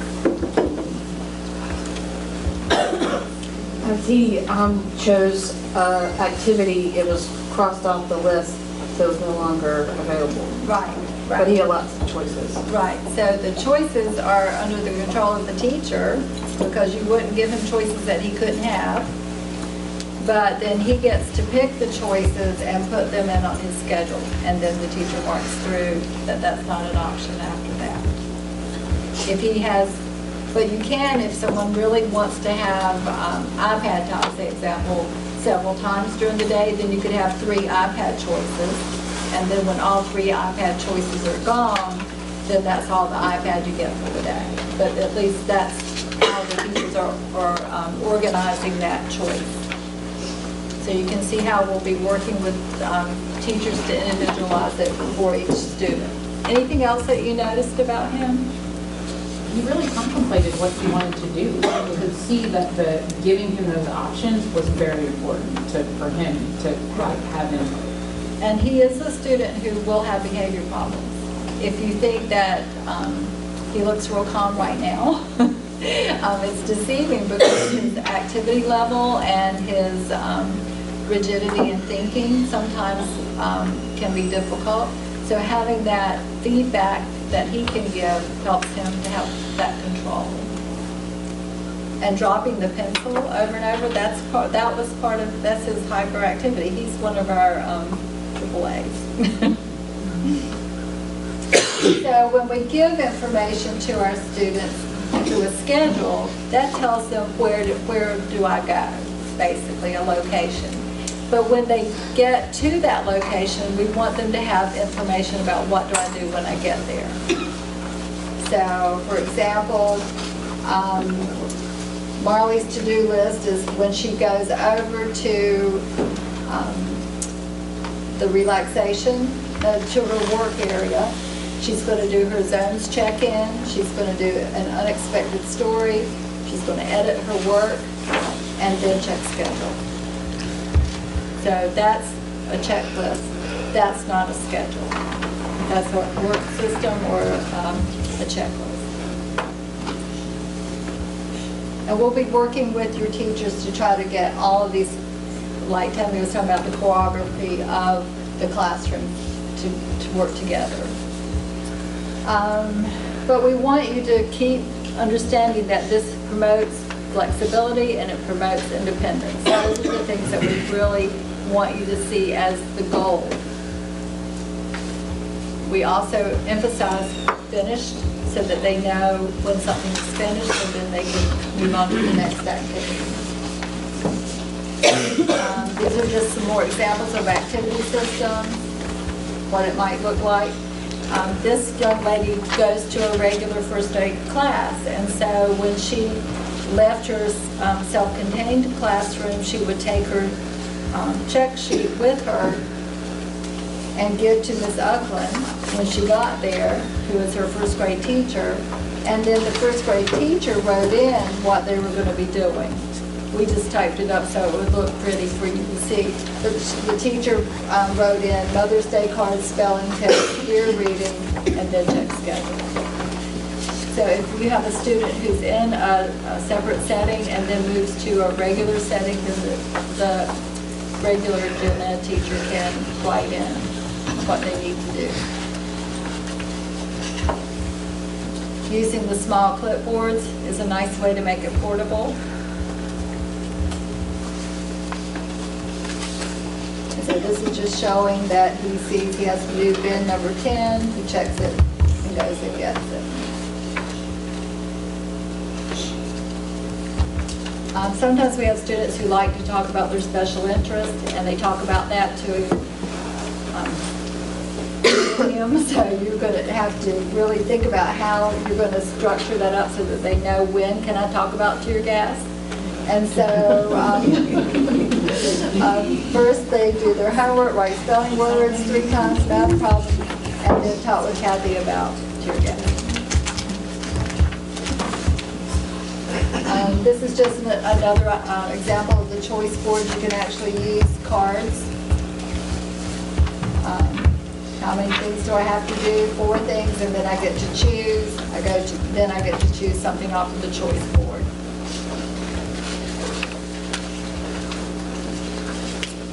Here again, just another example about math.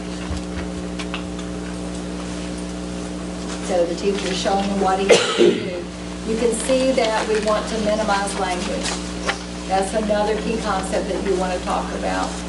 The use of visuals helps you to minimize your language because too much language can sometimes escalate behavior.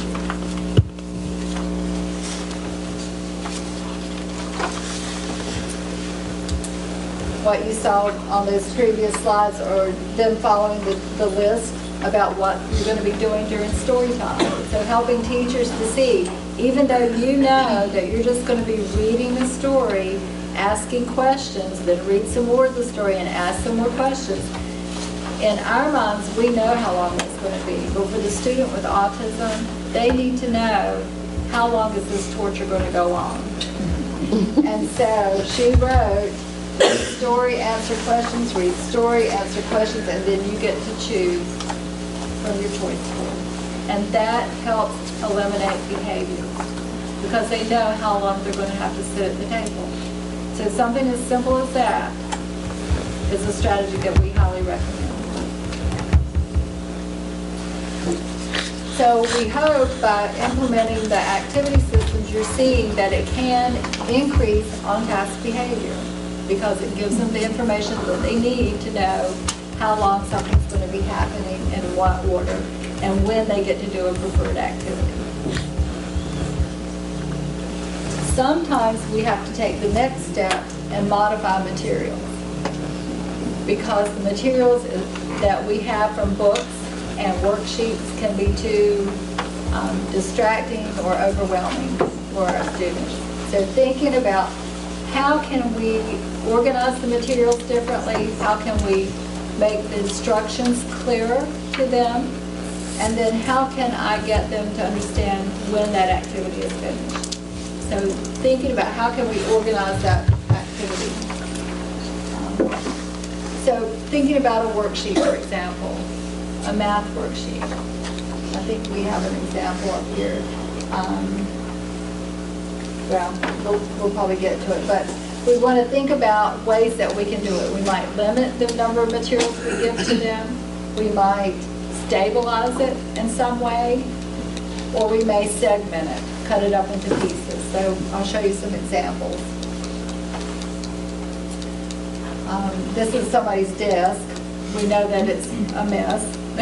And so we may think about how can we use a divider to go into the desk to help organize the desk. Worksheet. It might mean that you cut it into pieces and they get a few pieces at a time instead of the whole worksheet. And it might mean that they do 3 pieces, do another activity, then come back to math if math is particularly hard. The goal is to get them to complete the activity instead of having them to just throw it away or not do it.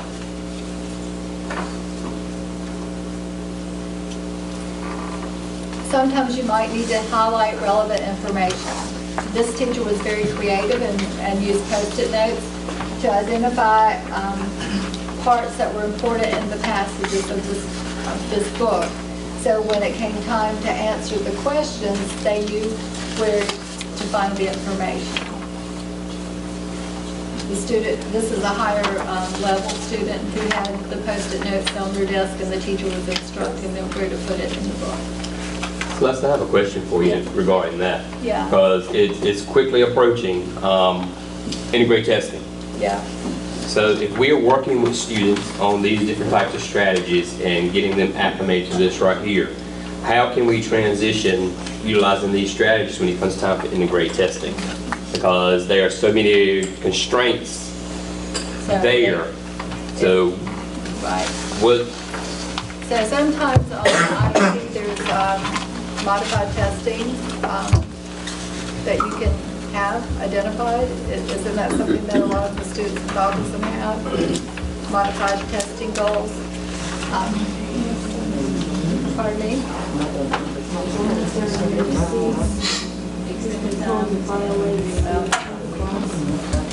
Extended time, separate setting.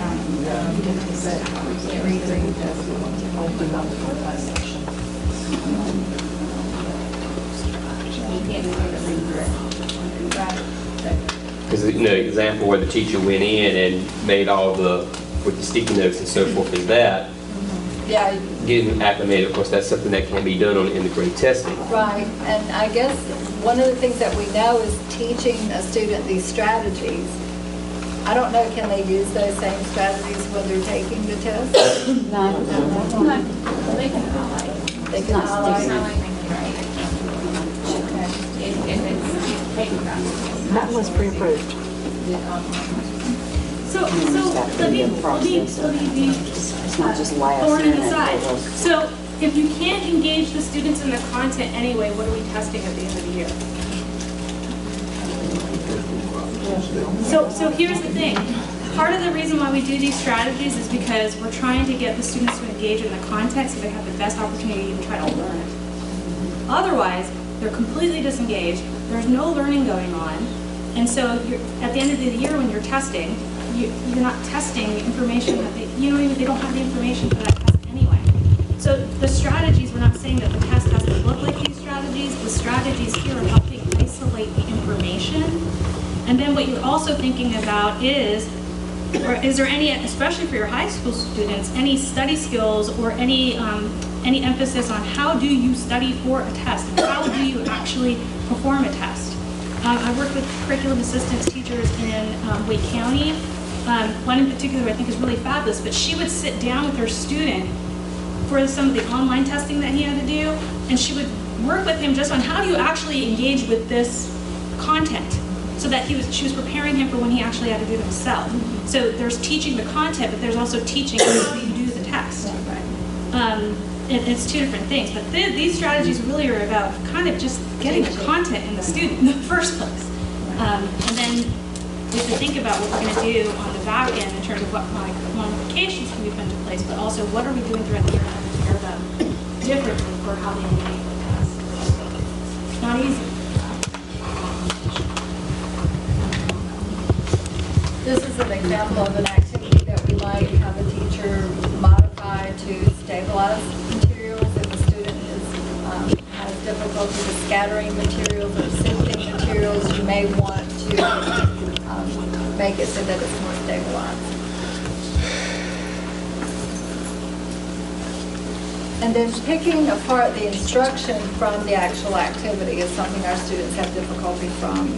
So we need to make it clear, so using the highlighter like you were mentioning, find the instructions on the sheet and highlight it so that they know what do I need to do on this worksheet.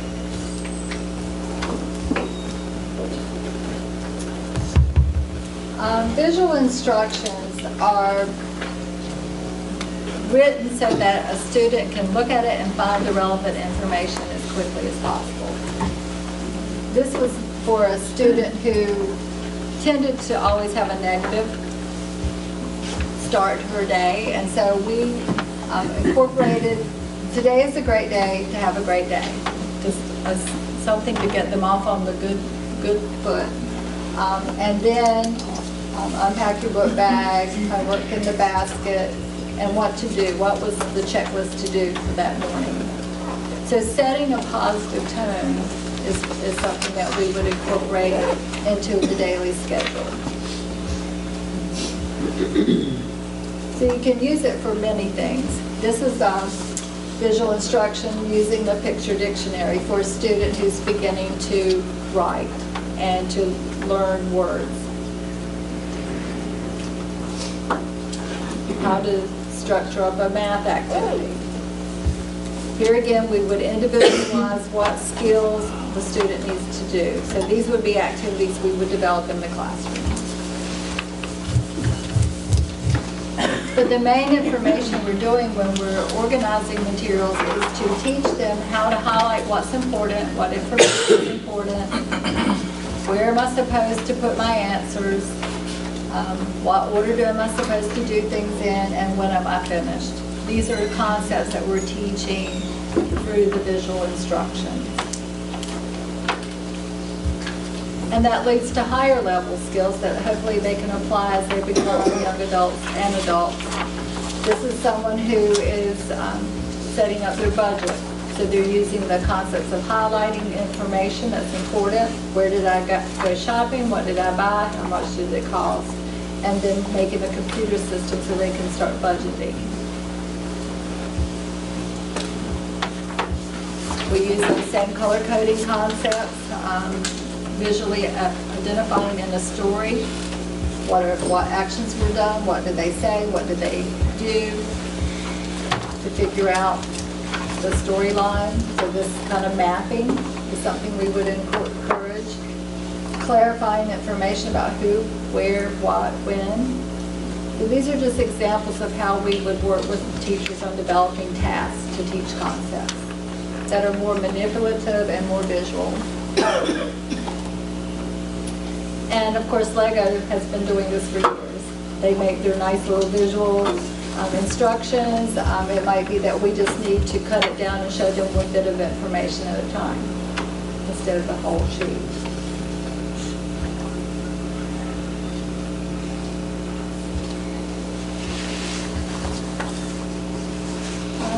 And then we all know that when we have the concept of finished clear, then they know that that activity is done.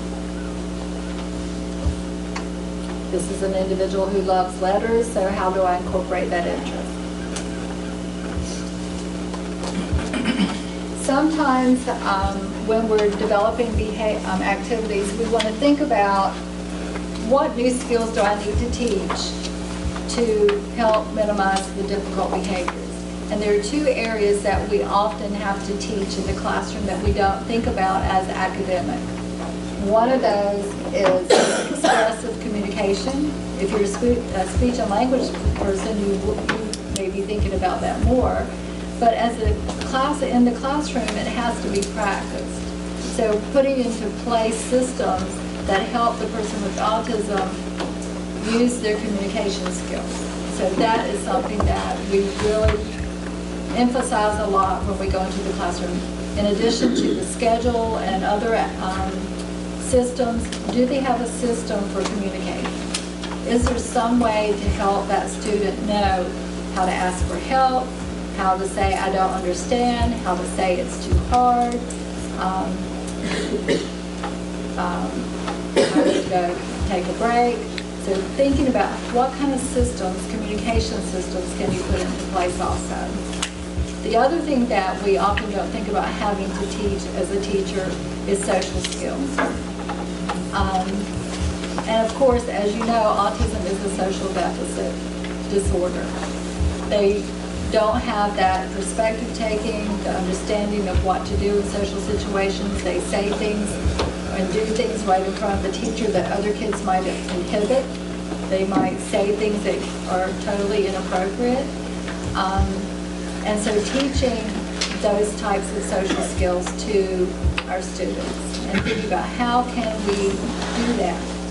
Is there a time of the day that we can designate as teaching social interactions, or is there a social skills program or a peer program, something in the school that the guidance counselor can incorporate?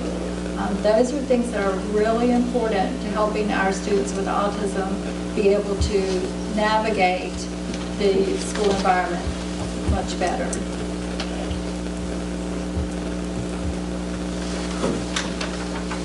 So, and then the third thing is to teach those coping and self-regulation strategies. Make it a part of their daily curriculum. Having the time to really practice what to do when I feel myself getting out of control. We really like the zones of regulation. How many of you have heard of that curriculum? A lot of our students, zones of regulation. Zones of regulation uses 4 colors. They're red, yellow, blue, and green. And when you're in the green zone, your body is feeling good to go. When you're in the red zone, your body is out of control. So it teaches that mind and body connection, and the child begins to use those words in the vocabulary, and if the students have that vocabulary and the teachers have that vocabulary, it really helps to communicate how they're feeling before they get out of control. And then the strategy of what to do when you're feeling in the yellow zone. I'm feeling caution, my body's feeling caution, I'm getting ready to be in control. What can I do to get back to green? And strategies like squeezing a stress ball, taking deep breaths, using yoga, those are the things that really are important to teach our students with autism.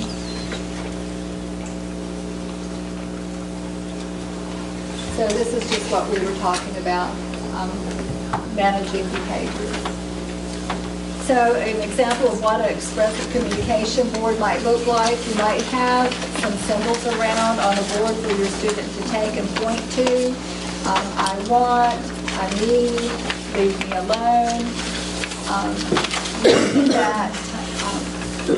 The other thing that sometimes we don't think about is that we don't always give our students permission to say I don't want to, or I need 5 minutes, or just a minute please. Those are things that you can easily incorporate on a communication board. And just giving them that option of saying 1 minute please. We do that. And I think that just shows some mutual respect. Teaching very explicit ways to communicate, how to have a conversation, how to ask for help.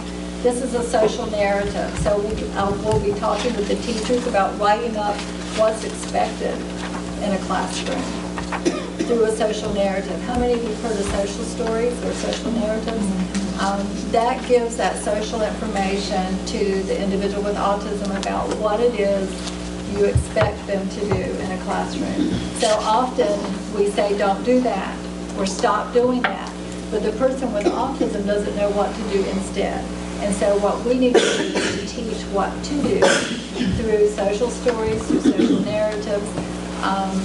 So that's the real emphasis that we want you to take away from that part, is to think about what do I need to teach. And should that be immediate? What, right after the incident? That is probably not the optimal teaching time.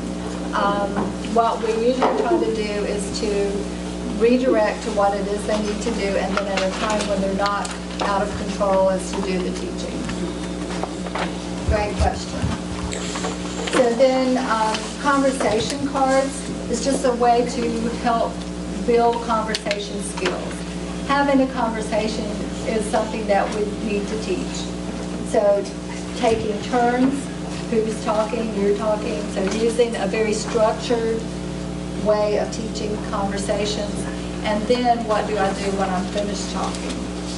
Lots of our students just turn and walk away when they're finished saying what they need to say. So we need to say to them, when you're finished talking, say, thanks for talking, see you later, so that they have a strategy of knowing what's expected with conversation.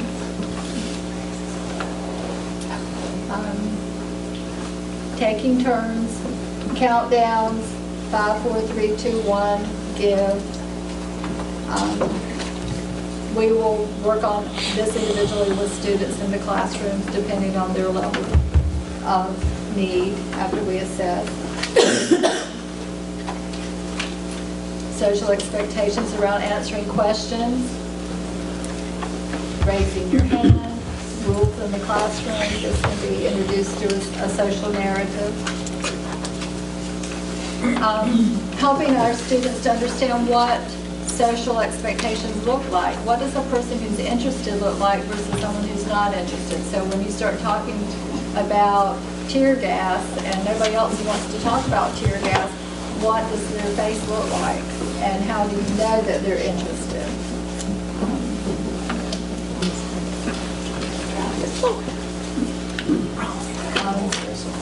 Like in the gym, when you're having PE and not being a good sport, what does it mean to be a good sport? When you say to them, you're not being a good sport, that doesn't really mean anything to our students. So thinking about when you use those kinds of terms, you may have to define it for our students and to really explain to them what you mean by being a good sport. And then here are just some ideas of some things that we may talk with teachers about teaching the students for relaxation.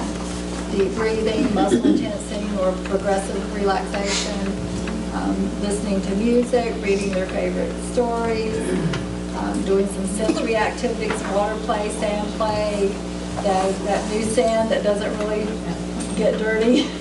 That's a really nice sand. Teaching themselves a mantra that they can say, I can do it, or I'll do it every day, that kind of thing. Yoga. And one of the main things is to think about physical exercise. That pacing, getting up out of their chair, they're going to do it. So planning times during the day when they can do those kinds of things and working into their schedule. Maybe they'll carry the attendance to the office, or maybe they'll deliver the books to the PE teacher, or the equipment to the PE teacher. So thinking about how you can incorporate movement during the day.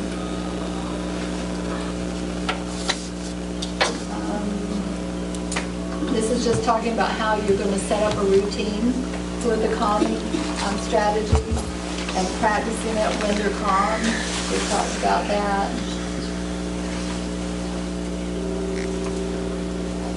And then, let's see. Oh, I can't get it together. So what I'm going to do now is just review the things that we talked about. So if you want to just stop here, and then we can just go through more things deeper. Okay, for the, okay. Yeah, sure. Okay, 5 minutes.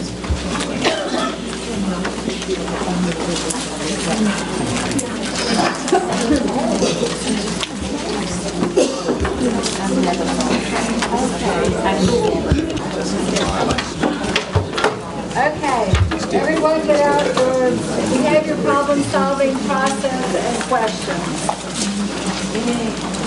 So step 1 was to define a behavior. Step 2, what did you learn about defining the behavior? Be specific, right. You have to define it specifically. Then step 2 was to collect data. And what do we think is important to look at when you're collecting data?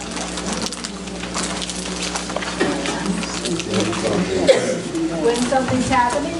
When it's not happening. When it's not happening, right? Right, what happened? Who it's happening with? Cause and effect. What was that again? Cause and effect. Cause and effect, right? So what is it? What is the child getting out of that? Yeah, the purpose of the behavior, kind of. Duration, yeah, frequency and duration. So you're thinking about taking information, and then you're thinking about what have you been doing in response to that behavior? How did they respond? And then you can take your data about how we're going to proceed. And what we really focus on is changing the antecedent, because we know that consequences don't always mean anything to our students with autism. So we really want to think about the antecedents. And the antecedents are those things that I was just talking about.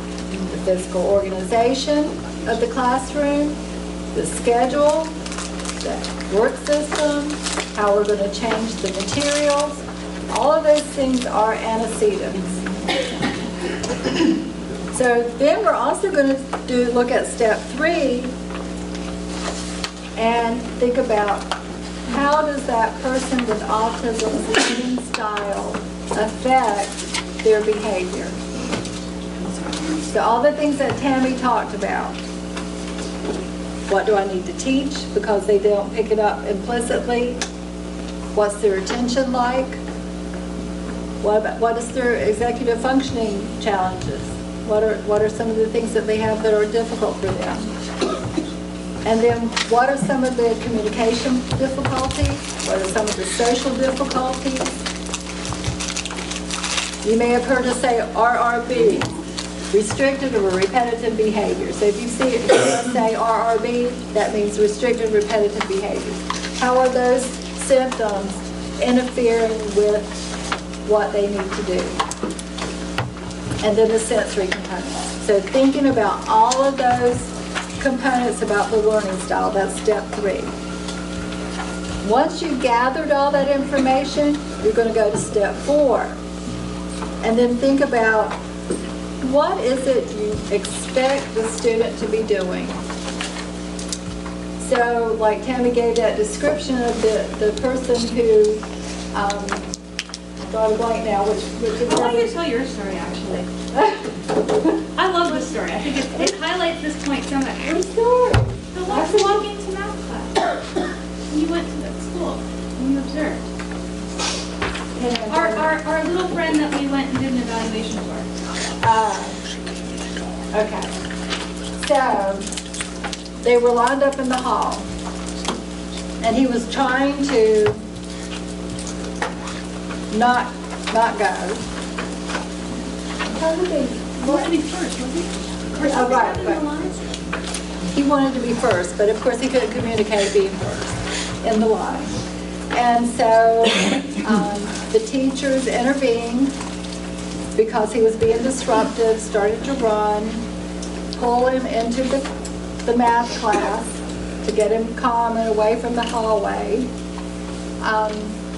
He didn't understand that, so then all the materials started coming off the shelves in the classroom. Tammy, I'm drawing a blank. What happened next? So, the reason why I like that story is because they pulled him into the classroom, and I think he was focused now on where he was supposed to be going to the class. Right. His mind finally clicked. I'm supposed to be going over there to this other class, but now he's being detained in a different classroom because his behaviors from being in the line where he couldn't kind of keep it together in the line. Right, so it just, the expected behavior for him was to walk in the line to his general ed class. But because he could not understand what the expectation was, it kept escalating to the point where he got suspended that day. Well, and then the other part of that too is the teachers lost sight of the goal. The goal was to get him to that other class. His autism learning style got in the way. He got stuck and focused on being first in the line. He starts acting up. And then finally, eventually, it clicked to him, I'm supposed to be in this other class, but he's being detained, and that's causing him stress now. Where if the teachers, there's a teaching moment, right? If at some point, if we can get him re-engaged in what he's supposed to be doing, we can teach at some other time. But he and the teachers lost sight of the focus of getting him to that next class. So that's where this question So what's a good strategy to keep that from happening so he doesn't get suspended? Well, it's not about keeping it from happening, it's about using it now as data. So what Celeste was saying is he didn't understand in that moment about the line issue. We can't teach it to him there in that moment. Now, Celeste, you guys did like paired things or whatever? Yeah, so what we ended up doing was to teach him that when it was his time first to be first, we had a schedule so he could look at the wall and a visual instruction to show whose turn it was to be first. But then we also made the transition easier for him because it was coming from outside on the playground to line up to go to his class. And so he had trouble with that transition. We assigned a peer buddy to go with him to line up, and the peer buddy would go with him and look at the list to see who's first, and then they would go get in line. And it worked beautifully. He just needed that information because in his mind, I'm always first. I'm always the line leader. And when that was disrupted, he had a tantrum. Okay? So you're thinking about how to modify at step 4. So you describe the expected behavior. Step B is to how do I modify the strategy? And that's where you're going to change the physical boundaries, the schedule, the work system, visual instructions. And C, you might even need to teach a new skill. So you might need to write a social story about transitioning from the playground to my next class, or standing in line, or whatever skill you need to teach. And then number 5 is to create a plan for when and if the behavior occurs, so that everyone is addressing the behavior in the same way. So what we also talked about with that teacher is when something happens in the line, what could you do visually to show him, to remind him, we're walking to math class, instead of pulling him out of the line into a room, because that just got him distracted too, and a whole nother level of anxiety happened for him, because then he thought he was going to miss math class, and so his behaviors escalated even further, and math is one of his favorite subjects. So, and then the 6th, evaluate ongoing data, because you're going to continue to take data about behaviors and try to see what improvement, because, and I think that's really important, you need to see that you're making small, successful steps. Because if you think on the day that he tore up the classroom, well, we're not doing that well, you think in that moment things look really bad. If you go back and look at the data, you can actually see that you have made some success with behavior.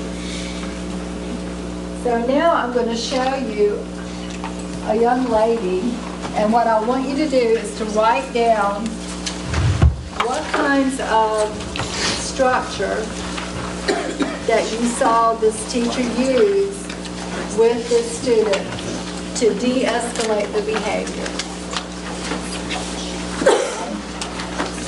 And if you saw the teacher use any strategies.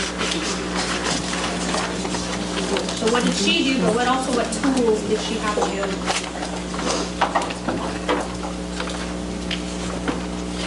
Maybe I should do coloring tomorrow.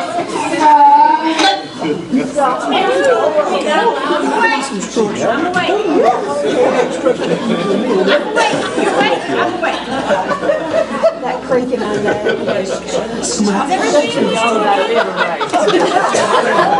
Turn around.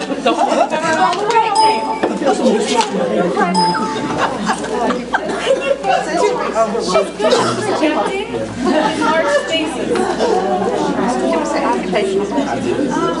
Who's your assistant principal that week? So just list all the Maybe I should. Okay, was that too much? Is that okay? I just wrote down maybe a little more. Yeah, right there. Do coloring tomorrow. No. What are you doing? I already colored for today. Rachel, I already colored for today. You can put this away. Can you put this away?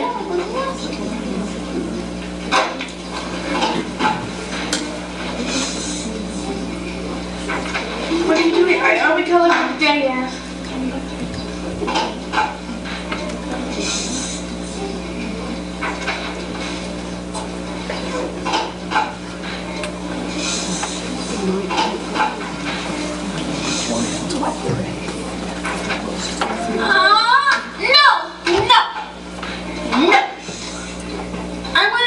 Can I erase the Excel? Can I play Game Boy today? Later, you have a choice. No! Maybe I should do painting tomorrow. Can you put that back? Can you put that back? Can you erase the Excel later? The object in her hand is the dog. You can go away for a week. Showing her dog. No. No.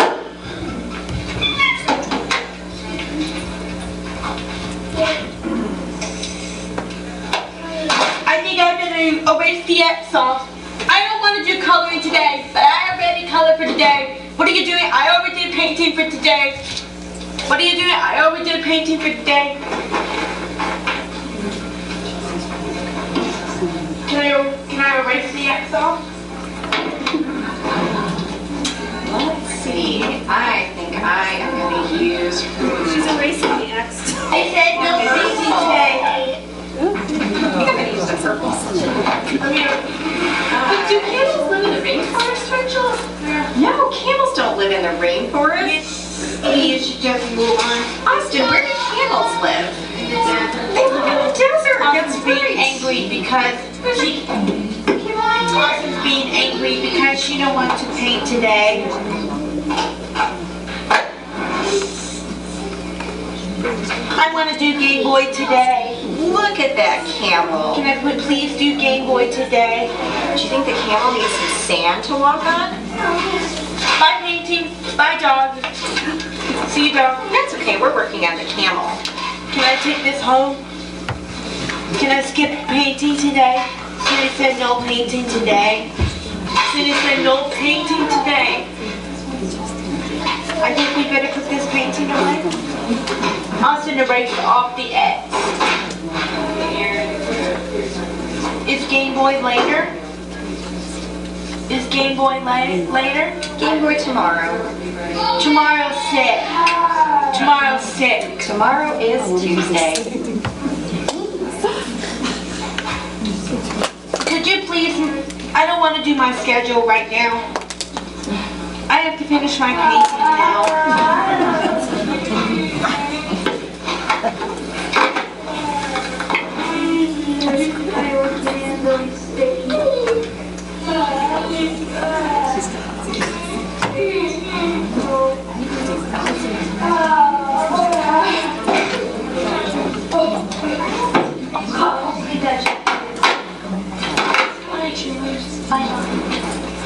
Game Boy tomorrow?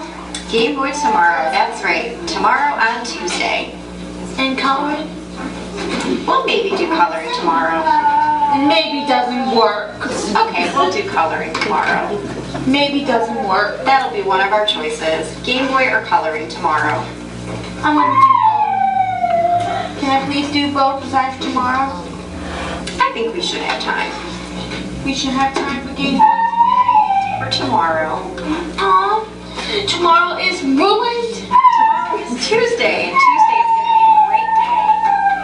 I'm sorry, I'm mad because I don't want to do painting today. I know, painting is tough, but you did a beautiful Painting job. is over. It is over. You can take this home. That's right, let's let it dry. No, you should take it home to your friend. Oh, I'll take it home then. Thank you. It's a beautiful camel. I'll put this over It here. says coloring today.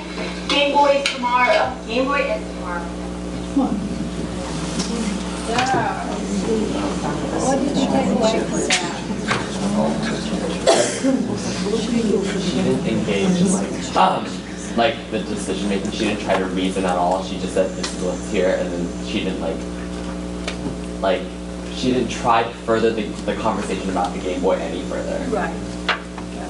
So she kept it neutral about that and just continued on what was expected, which was what? What was the expected behavior? To paint.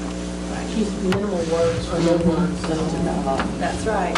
So cutting down that language that you use when someone's escalating is so important. You know what, I've watched this video a million times, I never really noticed it. You notice how many times Austin asks the same question?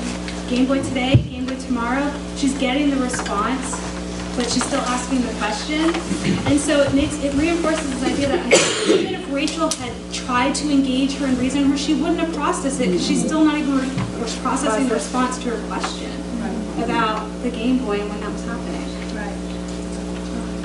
So what were some of the strategies besides the obvious not engaging and minimizing language? What kinds of structure did you see her using? Should have schedule. Went back to the schedule.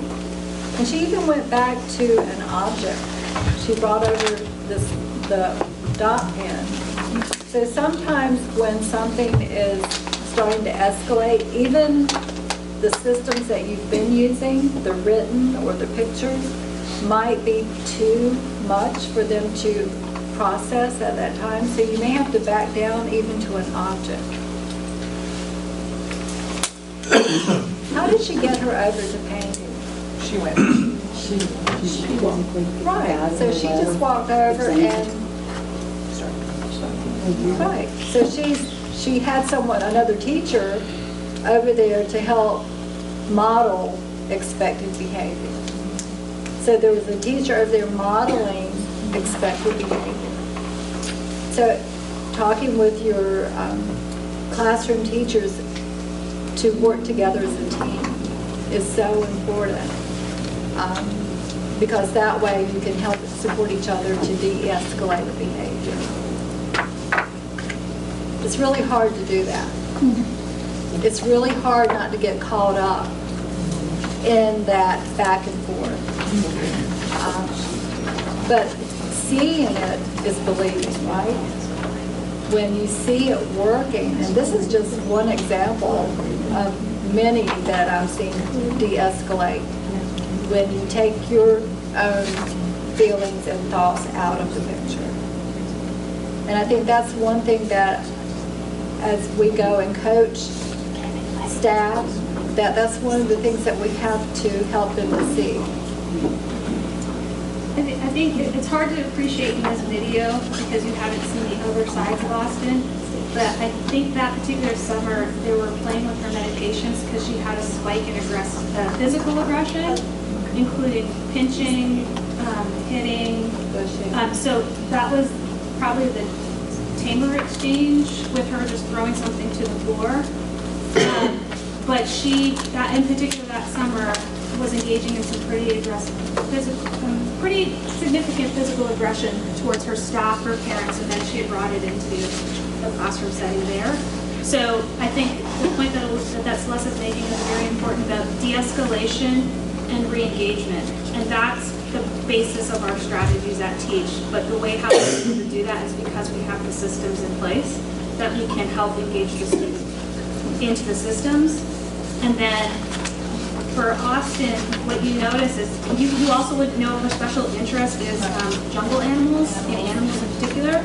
So it was by design that they chose those animal pictures for her to go to. I think that part of the reason why Rachel was out of the picture for a little while is because they were rearranging which paintings they were going to have her do because they wanted something that would engage her, and they went with interest, and they went with the systems. And they knew that if they got Austin working, she would settle. And then they can address transitions and other things at other times in terms of her teaching, but they needed to get her engaged and not have her go to the explosive level that she could go to. So when you have that student, not with similar behaviors, but that is in an actual regular ed classroom with 26 other students, so do you go ahead and remove and then have that de-escalation and talking about the situation there? How long do they stay in that classroom with the classroom teacher trying to resolve that escalating behavior of just that constant, I want to get off and do what, this other thing? How much stays in that regular classroom with that regular teacher, and then when do you go ahead and say, okay, they need to go and discuss with someone else? Can I give a quick response on that? Because my quickest response to you is that I'm going to have to go back through this process with the teacher because it is such a hard question to answer because my answer is going to be so specific to that particular child. But I would encourage this teacher because oftentimes what we find happens is that even if the teacher's got data on the behavior and whatnot, they get to the back side of this section and we start asking them questions about what structure they have in place, and they're like, well, he's in Gen Ed or she's in Gen Ed. They have the schedule like everybody else. The student's perspective is, that's not my schedule, that's the teacher's schedule. Right, so we start thinking about, is there an individualized schedule for that student? Do they have clear instructions within the tasks that they're being given? Do they clearly understand those tasks? Are the tasks at the right level for them, or have we overshot? Because they're in a Gen Ed setting, we assume, oh, you should be able to do this work. But really, they can't do the work that's being shown to them, or they don't even know how to break down the content in the worksheet that's put in front of them to know, where do I start, how do I sequence my steps towards finish, and what is the finish, and what am I doing when I'm finished?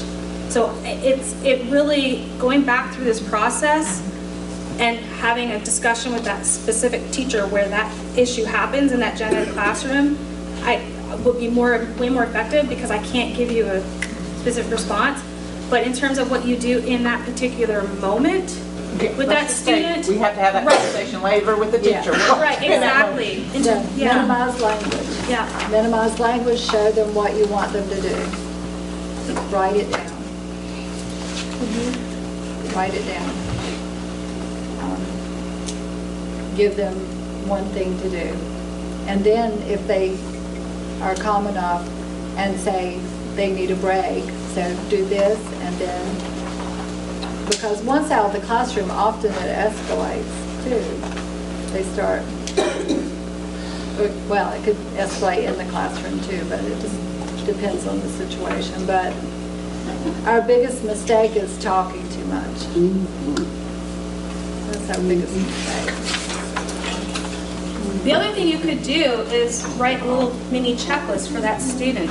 I've been on an inpatient unit. So you know these kids, if they're on an inpatient unit, they haven't been sunshine or lollipops out in the community, right? They ended up on there because of very significant behaviors. We have this one guy that came in, he had a diagnosis of autism, and he was very provocative in his behaviors. He would go around doing Nazi symbolism and all kinds of stuff. Okay, so the staff was really not interested in this child. I was interested because he had autism. And so I went to what I knew worked. And he would walk around and he would be cursing at the staff, and I would write him down a little checklist. And the checklist might start with going to his room. We had some relaxation strategies that were in his room and helping him or letting him know which ones to go to. And I put on the one sheet, I put his interest. He had an interest in ducks. Don't ask. Daffy Duck in particular. I put it on there. He looked at the sheet. He's like, I'm going to rip that up. And then he saw Daffy Duck. He's like, wait, what is this? And he took it from me, and he actually went through the steps. And I was this little intern on UMC's child inpatient unit, and the staff looked at me like, what did you just do? I engaged his autism. And so and I didn't talk to him, I just showed it to him. And he took it, and he went to his room, and from there we could do some more things with him. So I got him to walk, I didn't have to take him. But again, you have to engage the autism and use the strategies that address the autism in order to be able to move through. Because what works for another student, it might not work for your student with autism, because they engage differently. Interest-driven. Oh, Yes. absolutely. Absolutely. I can't tell you how many times I've gotten out of a pickle with a student with autism because of interest. And the other thing too is,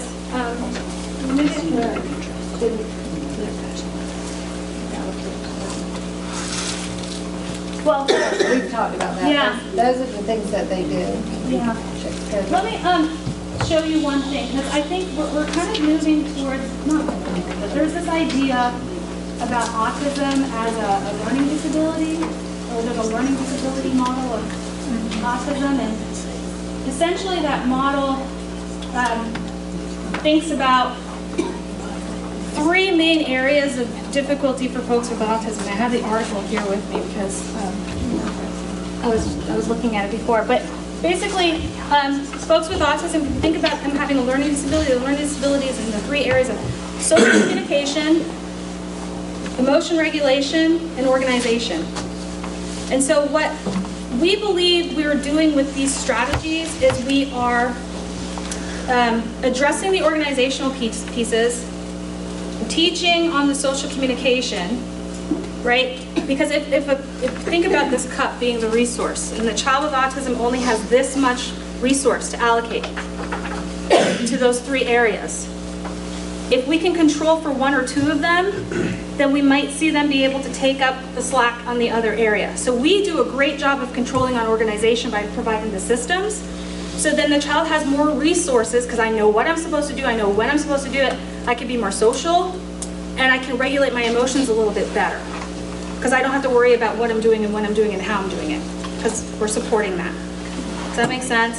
So that, I think, is really where these systems also come into play. I did a session with an individual who I had, no joke, the school on one line on my phone and his mom on the other line. They're all in the school, and all I heard was screaming. Why? Because this particular day there was a poster in the classroom that he got engaged with and just wanted to talk about the poster and took over the whole class.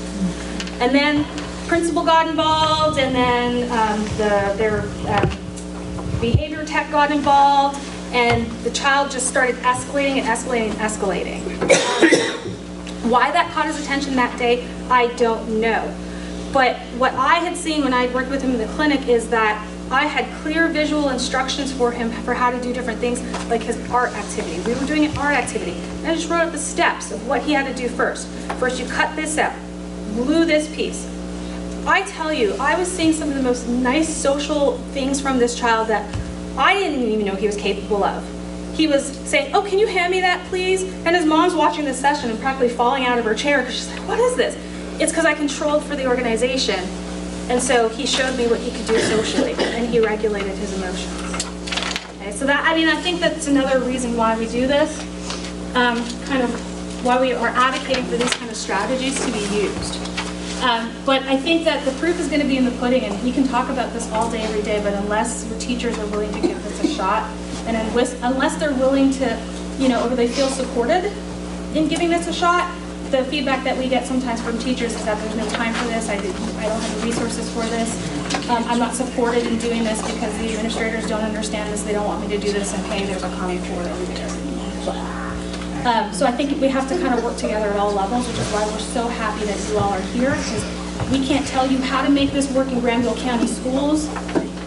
You guys are going to be the ones that are going to have their conversations to think about how it's going to work. So we've done the best we can do, sharing with you what we know. And one of the things that we want you guys to consider moving forward is where are you at now? What needs to happen in order to be able to help implement some of these ideas? So there's this book called The Eureka Factor, and several of us have gotten interested in this because after every one of our trainings we do the AHA.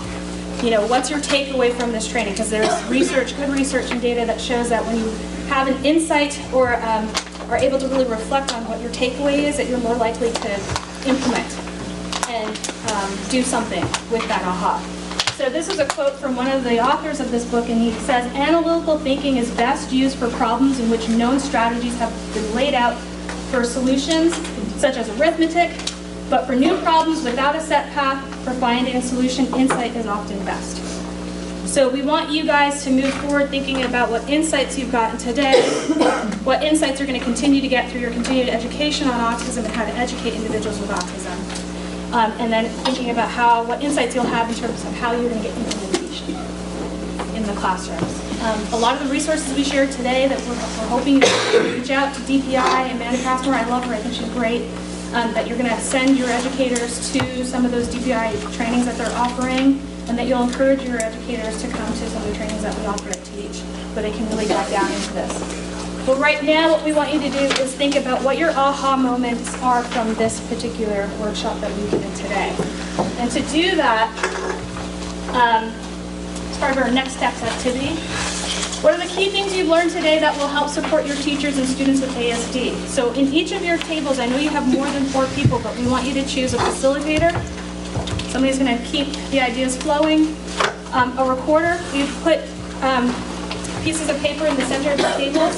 You can have up to 2 recorders if you can both reach the paper. There will be a presenter, so whoever's bold enough at your table to be the representative for the team in a few moments. And then we need a timekeeper. You're going to have 7 minutes to do it quickly. Y'all are getting started. I'm trying to let you know what you're going to do. Okay, so they have their checklists, right? See? Isn't the checklist wonderful? So, okay, and then we need a timekeeper. You guys keep your team on strict time, 7 minutes. You're going to rapidly brainstorm and share the ideas within your group of what your aha is from today and record everything on the paper. From there, we're going to give you another 2 minutes to decide what is your team's top 2 that you will share with the other teams here. Okay? Go for it.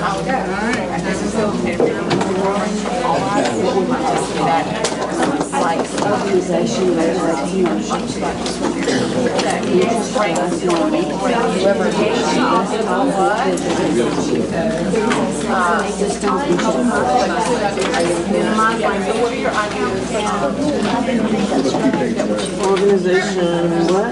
Regulates the emotion and understanding why.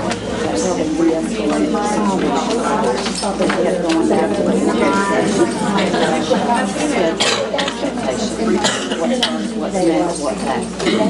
What's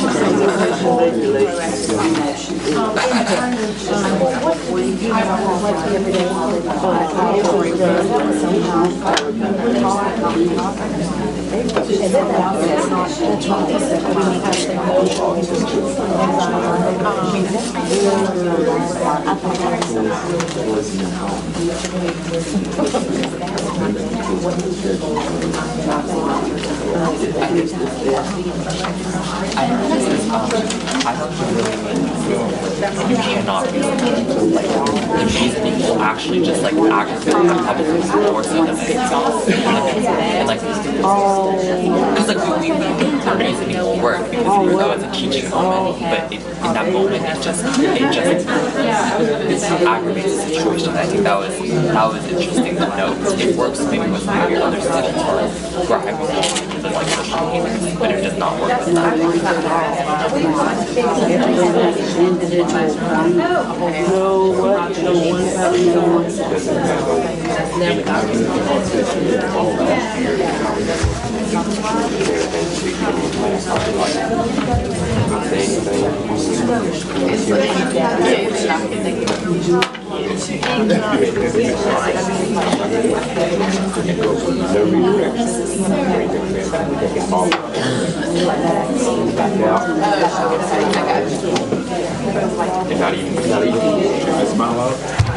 I noticed the same student, if we just like the biggest thing is the taking your emotions out of it with that person. That student sees you escalate, they escalate as well. So like separating your emotions is probably one of the biggest and most applicable things that's probably the most difficult. I mean, I'm sitting here thinking about this myself. I asked this question what are you thinking? I call it trigger to the DC kids. I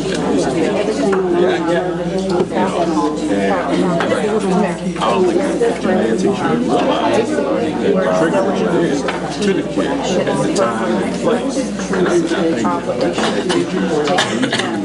think before they say something, especially if they're DC kid, because you can't judge all of them is the same. Because you might say, I can say, Robin, all right, you're late today. That's your third one. Okay? I'm going to write you up. But Robin, that should not be open. Then he says, yeah, then you're going to write me up? Yeah. And that's exactly what happened.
Right at the beginning?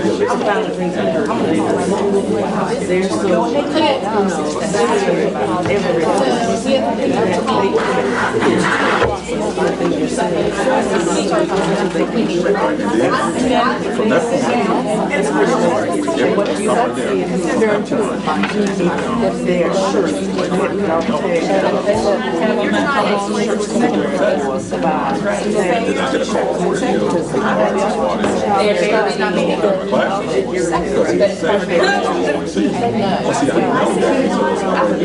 point, teachers don't understand it. So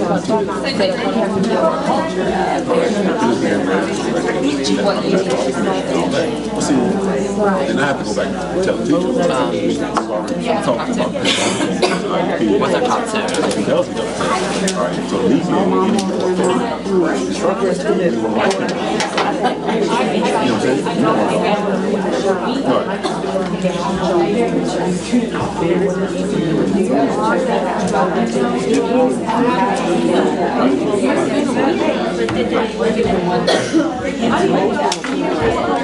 Any other ones?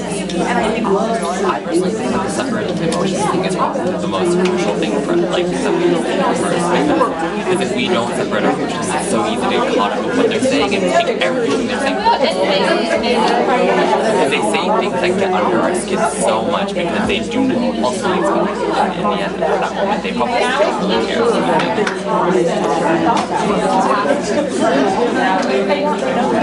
So I think that's something.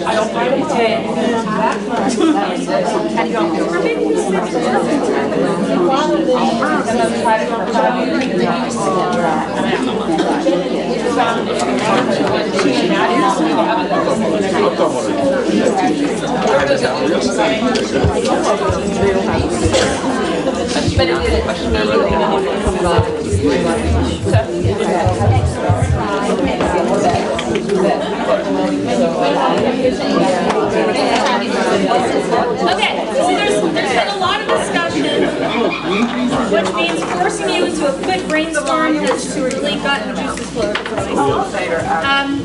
So at this point, what we'd like to do is use our last few minutes to have each of the teams have their presenter just present, what's your top. I think I said top two, but we're probably going to go with one because we're looking at time. So now you have to rethink your top two and go with one. Yes, go for it. Our team comes together with a lot of different ideas, but our main one was we talk too much. So to redirecting the student back to what the task is at hand and not talking. I like that. Well, oftentimes gets missed, so I think that it's a super important one. So thank you for. Jump off. Our biggest topic was making sure general education teachers are aware of the differences. So often we do a pretty good job of managing the students and their behaviors in our classrooms, but the techniques and strategies we're using are not filtering back to every individual teacher the way they should, or with proper implementation because we're limited for time or there's not a clear understanding of EC on their part. And we see ways where some of our students, even if they're not EC, could benefit from some of these strategies. Ours was knowing your kids. If you know your kids, you can individualize them, you can tailor to what they need. So you gotta know your kids because no two are the same. Go for it. Our two were engage the autism and minimize language. Like y'all said, we talk too much. Sometimes you just gotta stop talking. And engage the autism, which we felt is very much the same as interest drives learning. The biggest aha that since we went to that's the one that we had to, was really being proactive, being intentional, and using that problem-solving process, and knowing that it's individualized. This has to be done for every child because what's going to work for one student with autism may not work for another.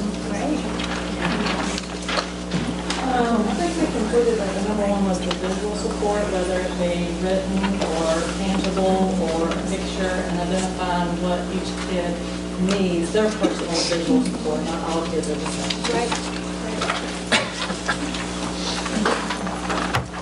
Our group, we were able to tie a lot of information in. So we tied the schedules and routines being key, as well as being specific about each area and what's expected on your schedule. and focusing on changing the antecedents and removing emotions into being proactive and not reactive, and aligning that with the positive behavior support system. So it will be school-wide as well as within your classroom. And then we absolutely love interest drives your learning. That way you won't assume that a child can and cannot do something. You will find out what their interests are and you'll get a true assessment of their abilities. Our group pulled out of it. Organization regulates emotion, as well as all autism children are different. No one size fits all. That's awesome. We're like, oh my goodness, thank goodness. Well, you do a presentation, you never know what's going to happen, but that's exactly what we want you guys to walk away with. And so we hope you found this helpful. I think for those of you, I think another piece of what we want you to take away is in supporting your teachers, it will be very hard for them to understand why they're implementing all of this stuff if they don't understand the why behind it. So throw the autism under the bus, so to speak. Let them know that it's because of the learning style that they need to be doing these things. And they'll see the proof is in the pudding, right? We'll see the changes that they made. Thank you all for being here. Yeah, evaluations. Yes, at your table. And then there's an envelope on the table over here. You can just pop it into that envelope. Thank you. We'd like to thank our presenters this morning. Let's give them a round of applause. You did a wonderful job. We appreciate the breaks. We appreciate everything. And I thank each of you for coming. Once you complete your evaluation, you're free to return. And don't forget, our next session begins at 1:30 today, right here. I know some of our administrators are switching off, AP principal and so forth. So we begin at 1:30. Thank you all so very much. And if you didn't sign in, I think everybody did. I think everyone's taking care of You down. All right. Thank you all so much. Have a wonderful day. Ms. Tusa. Ms. Tusa. We have a The three of you all.